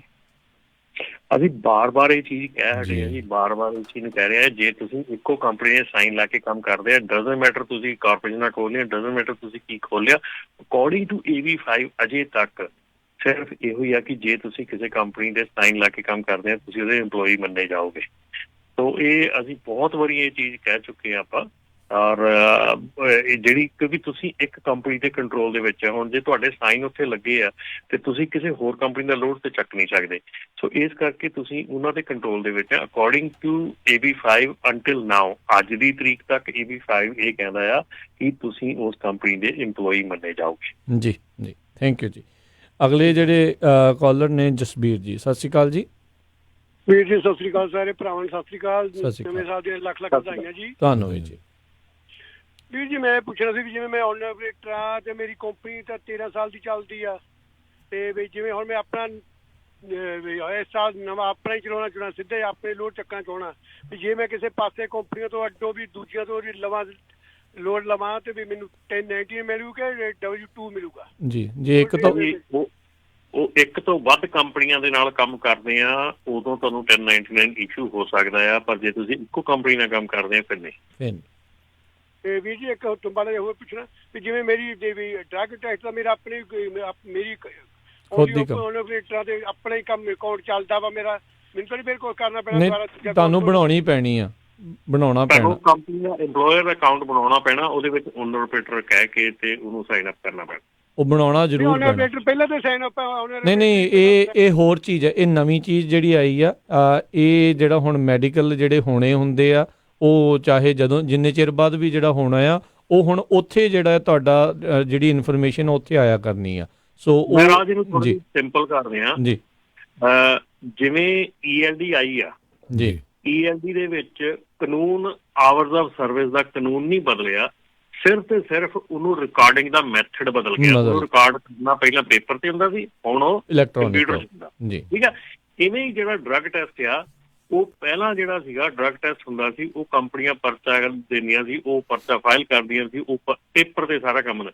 ਹੁਣ ਉਹ ਜਿਹੜਾ ਡਰੱਗ ਟੈਸਟ ਹੈਗਾ ਉਹ ਸਾਰਾ ਇਲੈਕਟ੍ਰੋਨਿਕ ਫਾਈਲ ਹੋਊਗਾ, ਕੰਪਿਊਟਰਾਂ 'ਚ ਆ ਗਿਆ ਜੀ। ਸੋ ਉਹ ਵੀ ਕੰਪਿਊਟਰਾਂ 'ਚ ਆ ਗਿਆ। ਸੋ ਸਾਰਾ ਕੁਝ ਉਹ ਹੀ ਆ। ਤੁਹਾਡਾ ਡਰੱਗ ਟੈਸਟ ਪਹਿਲਾਂ ਚੱਲਦਾ ਸੀ, ਸਭ ਕੁਝ ਉੱਦਾਂ ਹੀ ਹੈ। ਕੋਈ ਡਰੱਗ ਟੈਸਟ ਦੇ ਕਾਨੂੰਨ 'ਚ ਕੋਈ ਫਰਕ ਨਹੀਂ ਪਿਆ, ਕੋਈ ਚੇਂਜਸ ਨਹੀਂ ਆਈਆਂ ਜਿਹੜੀਆਂ ਕਿ ਇਹਦੇ ਵਿੱਚ ਚੇਂਜ ਆਉਣ, ਪਰ ਉਹਨੂੰ ਇੱਕ ਸਿਰਫ ਰਿਕਾਰਡ ਕਰਨ ਦਾ ਮੈਥਡ ਚੇਂਜ ਹੋਇਆ। ਇਨਫੋਰਮੇਸ਼ਨ ਦਾ ਜਿਹੜਾ ਲੈਣ ਦੇਣ ਆ, ਉਹਦੇ ਵਿੱਚ ਜਿਹੜੀ ਚੇਂਜ ਹੋਈ ਆ ਵੀ ਉਹਦੇ ਵਿੱਚ ਇਹ ਆ ਵੀ ਜਿਹਦਾ ਵੀ ਡਰੱਗ ਟੈਸਟ ਹੋਣਾ ਆ ਜਾਂ ਜਿੰਨੀਆਂ ਕੰਪਨੀਆਂ ਨੇ ਕਿਸੇ ਡਰਾਈਵਰ ਨੂੰ ਹਾਇਰ ਕਰਨਾ ਆ, ਤੇ ਉਹਨਾਂ ਕੰਪਨੀਆਂ ਨੂੰ ਵੀ ਖੁਦ ਨੂੰ ਜਿਹੜਾ ਉਹ ਇੱਕ ਅਕਾਊਂਟ ਬਣਾਉਣਾ ਪੈਣਾ, ਤਾਂ ਜੋ ਤੁਸੀਂ ਇਨਫੋਰਮੇਸ਼ਨ ਜਿਹੜੀ ਆ ਉਹ ਦੇਖ ਸਕੋ ਉਸ ਡਰਾਈਵਰ ਦੇ ਸੰਬੰਧਿਤ, ਤੇ ਡਰਾਈਵਰ ਨੂੰ ਬਣਾਉਣਾ ਪੈਣਾ ਆ ਤਾਂ ਜੋ ਉਹ ਇਨਫੋਰਮੇਸ਼ਨ ਜਿਹੜੀ ਉੱਥੇ ਪਾ ਸਕਣ ਵੀ ਮੇਰਾ ਜਿਹੜਾ ਡਰੱਗ ਟੈਸਟ ਆ ਉਹ ਆਉਂਦਾ ਆ। ਤੇ ਉਹ ਫਿਰ ਇਸ ਕਲੀਅਰਿੰਗ ਹਾਊਸ ਇੱਕ ਬੇਸਿਕਲੀ ਸਾਂਝਾ ਪਲੇਟਫਾਰਮ ਇਹਨਾਂ ਦੋਨਾਂ ਨੂੰ ਜਿਹੜਾ ਮਿਲਾਉਣ ਵਾਸਤੇ ਜਿਹੜਾ ਉਹ ਬਣ ਚੁੱਕਾ ਆ। ਸੋ ਉਹਦੇ ਵਿੱਚ ਤੁਹਾਨੂੰ ਆਪਣਾ ਅਕਾਊਂਟ ਜਿਹੜਾ ਉਹ ਬਣਾਉਣਾ ਪੈਣਾ, ਇਰਰਿਸਪੈਕਟਿਵ ਤੁਸੀਂ ਓਨਰ ਆਪਰੇਟਰ ਹੋ, ਡਰਾਈਵਰ ਹੋ ਜਾਂ ਕੰਪਨੀ ਹੋ, ਤੁਹਾਨੂੰ ਸਾਰਿਆਂ ਨੂੰ ਆਪਣੇ ਆਪਣੇ ਹਿਸਾਬ ਦੇ ਨਾਲ ਜਿਹੜਾ ਕੰਪਨੀ ਦਾ ਵੱਖਰਾ ਓਨਰ ਆਪਰੇਟਰ ਵਾਲਾ ਤੇ ਜਿਹੜਾ ਡਰਾਈਵਰ ਵਾਲਾ ਜਿਹੜਾ ਉਹ ਤੁਹਾਨੂੰ ਬਣਾਉਣਾ ਪਵੇਗਾ। ਉਹਦੀਆਂ ਵੀਡੀਓਜ਼ ਵੀ ਉੱਦਾਂ ਵੈਸੇ ਬਣਾ ਕੇ ਪਾਈਆਂ ਹੋਈਆਂ, ਤੇ ਆਈ ਥਿੰਕ ਇਹਨਾਂ ਵੀਡੀਓਜ਼ ਨੂੰ ਕਿਰਪਾ ਕਰਕੇ ਆਪੋ ਆਪਣੇ ਜਿਹੜੇ WhatsApp ਦੇ ਜਿਹੜੇ ਗਰੁੱਪ ਆ ਉਹਨਾਂ ਵਿੱਚ ਵੀ ਜਿਹੜੀ ਆ ਉਹ ਸ਼ੇਅਰ ਕਰੋ, ਤਾਂ ਜੋ ਅੱਗੇ ਤੋਂ ਅੱਗੇ ਸਾਰਿਆਂ ਨੂੰ ਜਿਹੜਾ ਉਹ ਪਤਾ ਲੱਗ ਸਕੇ ਕਿੱਦਾਂ ਕਰਨਾ ਆ। ਜੇ ਕਿਸੇ ਨੂੰ ਲੱਗਦਾ ਵੀ ਭਾਈ ਮੇਰੇ ਕੋਲ ਜਿਹੜਾ ਕਰਨਾ ਹੈ ਔਖਾ ਆ, ਕੋਈ ਨਾ ਕੋਈ ਜਿਹੜਾ ਤੁਹਾਨੂੰ ਨੌਜਵਾਨ ਵੀ ਜਾਣਦਾ ਹੀ ਹੁੰਦਾ ਆ, ਤੇ ਜਾਂ ਨਾਲ ਦੇ ਨਾਲ ਜਿਹੜਾ ਤੁਹਾਡੇ ਘਰਾਂ 'ਚ ਜਿਹੜੇ ਨਿਆਣੇ ਹੁੰਦੇ ਆ ਉਹ ਵੀ ਕੰਪਿਊਟਰ ਦੇ ਅੱਜ ਕੱਲ੍ਹ ਮਾਹਿਰ ਨਹੀਂ ਨੇ, ਉਹਨਾਂ ਦੀ ਮਦਦ ਲੈ ਕੇ ਜਿਹੜਾ ਉਹ ਤੁਸੀਂ ਬਣਾ ਸਕੋ। ਤੇ ਰਮਨ ਜੀ, ਉਹ ਜਿਹੜਾ ਮਨੀ ਹੁਣੀ ਕਹਿ ਕੇ ਗਏ ਸੀਗੇ, ਜਿਹੜਾ ਮੈਨੂੰ ਪੂਰੀ ਗੱਲ ਦਾ ਜਿਹੜਾ ਸਮਝ ਨਹੀਂ ਲੱਗਾ, ਉਹ ਵੀ ਜਿਹੜਾ ਵਿੱਚ ਕਲੈਰਿਟੀ ਕਰ ਦਿਓ ਵੀ ਕਹਿੰਦੇ ਵੀ ਜਿਹੜੀ ਉਹ ਚਿੱਠੀ ਆਉਂਦੀ ਉਹ ਇਨਫੋਰਮੇਸ਼ਨ ਚਾਹੀਦੀ ਹੁੰਦੀ ਹੈ ਵਿੱਚ। ਭਾਜੀ ਉਹ ਇਸ ਅਕਾਊਂਟ ਦੇ ਵਿੱਚ ਪਿਨ ਨੰਬਰ ਨਹੀਂ ਚਾਹੀਦਾ। ਸੋ ਉਹ ਜਿਹੜਾ ਉਹ ਡਿਫਰੈਂਟ FMCSA ਦਾ ਅਕਾਊਂਟ ਜਾਂ ਡਿਫਰੈਂਟ ਅਕਾਊਂਟ ਹੈਗਾ, ਜਿਹਦੇ 'ਚ ਤੁਹਾਡਾ ਜਿਹੜਾ DOT ਅਕਾਊਂਟ ਹੈਗਾ ਉਹਦੇ ਵਿੱਚ ਪਿਨ ਨੰਬਰ ਦੀ ਲੋੜ ਆ। ਇਹ ਅਕਾਊਂਟ ਖੋਲ੍ਹਣ ਦੇ ਲਈ ਉਹ ਪਿਨ ਨੰਬਰ ਦੀ ਲੋੜ ਨਹੀਂ ਹੈਗੀ। ਚਲੋ ਠੀਕ ਹੈ, ਇਹ ਵੀ ਕਲੀਅਰ ਤੁਸੀਂ ਕਰ ਦਿੱਤਾ, ਥੈਂਕ ਯੂ। ਤੇ ਬਿਲਕੁਲ ਸਮਾਂ ਵੀ ਆਪਣੇ ਅੱਜ ਦੇ ਪ੍ਰੋਗਰਾਮ ਦਾ ਜਿਹੜਾ ਹੁਣ ਇੱਥੇ ਹੀ ਜਿਹੜਾ ਸਮਾਪਤ ਹੈ, ਤੇ ਉਮੀਦ ਕਰਦੇ ਹਾਂ ਵੀ ਇਸ ਪ੍ਰੋਗਰਾਮ ਦੇ ਜ਼ਰੀਏ ਕਾਫੀ ਤੁਹਾਡੇ ਜਿਹੜੇ ਸ਼ੱਕ ਸ਼ੰਕੇ ਆ ਉਹ ਦੂਰ ਹੁੰਦੇ ਹੋਣਗੇ। ਤੁਸੀਂ ਬਹੁਤ ਸਾਰੇ ਜਿਹੜੇ ਸਵਾਲ ਪੁੱਛਦੇ ਉਸ ਦੇ ਲਈ ਤੁਹਾਡਾ ਸਾਰਿਆਂ ਦਾ ਵੀ ਜਿਹੜਾ ਧੰਨਵਾਦ ਹੈ, ਕਿਉਂਕਿ ਇੱਕ ਦਾ ਪੁੱਛਿਆ ਹੋਇਆ ਸਵਾਲ ਕਈਆਂ ਦੇ ਲਈ ਜਿਹੜਾ ਉਹ ਜਵਾਬ ਬਣ ਕੇ ਜਿਹੜਾ ਉਹ ਜਾਂਦਾ ਹੈ। ਤੇ ਰਮਨ ਜੀ, ਬਹੁਤ ਬਹੁਤ ਤੁਹਾਡਾ ਧੰਨਵਾਦ, ਤੁਸੀਂ ਇਸ ਪ੍ਰੋਗਰਾਮ ਦੇ ਵਿੱਚ ਜਿਹੜੇ ਇਹਨਾਂ ਜਿਹੜੇ ਗੱਲਬਾਤ ਜਿਹੜੀ ਇਸ ਦੇ ਸੰਬੰਧਿਤ ਟਰੱਕਿੰਗ ਦੀ ਇਨਫੋਰਮੇਸ਼ਨ ਜਿਹੜੀ ਸਾਂਝੀ ਕੀਤੀ। ਧੰਨਵਾਦ, ਸਤਿ ਸ਼੍ਰੀ ਅਕਾਲ ਜੀ। ਸਤਿ ਸ਼੍ਰੀ ਅਕਾਲ ਜੀ, ਥੈਂਕ ਯੂ ਜੀ। ਤੇ ਇੱਥੇ ਜਿਹੜਾ ਹਰਜੋਤ ਸਿੰਘ ਜੀ ਆਪਣਾ ਅੱਜ ਦਾ ਪ੍ਰੋਗਰਾਮ ਸਮਾਪਤ ਹੈ, ਤੇ ਮਿਲਾਂਗੇ ਆਪਾਂ ਆਪਣੇ ਜਿਹੜੇ ਸਰੋਤਿਆਂ ਨੂੰ ਜਿਹੜਾ ਹੁਣ ਅਗਲੀ ਵਾਰ ਉਹ ਤੱਕ ਲਈ ਮੈਨੂੰ ਰਾਜਕਨਵੀਰ ਤੇ ਮੈਨੂੰ ਹਰਜੋਤ ਸਿੰਘ ਖਾਲਸਾ ਨੂੰ ਇਜਾਜ਼ਤ ਦਿਓ। ਸਾਡੇ ਦੋਨਾਂ ਵੱਲੋਂ ਤੁਹਾਨੂੰ ਸਾਰਿਆਂ ਨੂੰ ਪਿਆਰ ਸਤਿਕਾਰ ਸੇ ਨਿੱਘੀ ਜਿਹੀ ਸਤਿ ਸ੍ਰੀ ਅਕਾਲ। ਜਿਉਂਦੇ ਵਾਸਤੇ ਰਹੋ, ਹੱਸਦੇ ਖੇਡਦੇ ਰਹੋ, ਸੁਣਦੇ ਰਹੋ ਪੰਜਾਬੀ ਰੇਡੀਓ USA।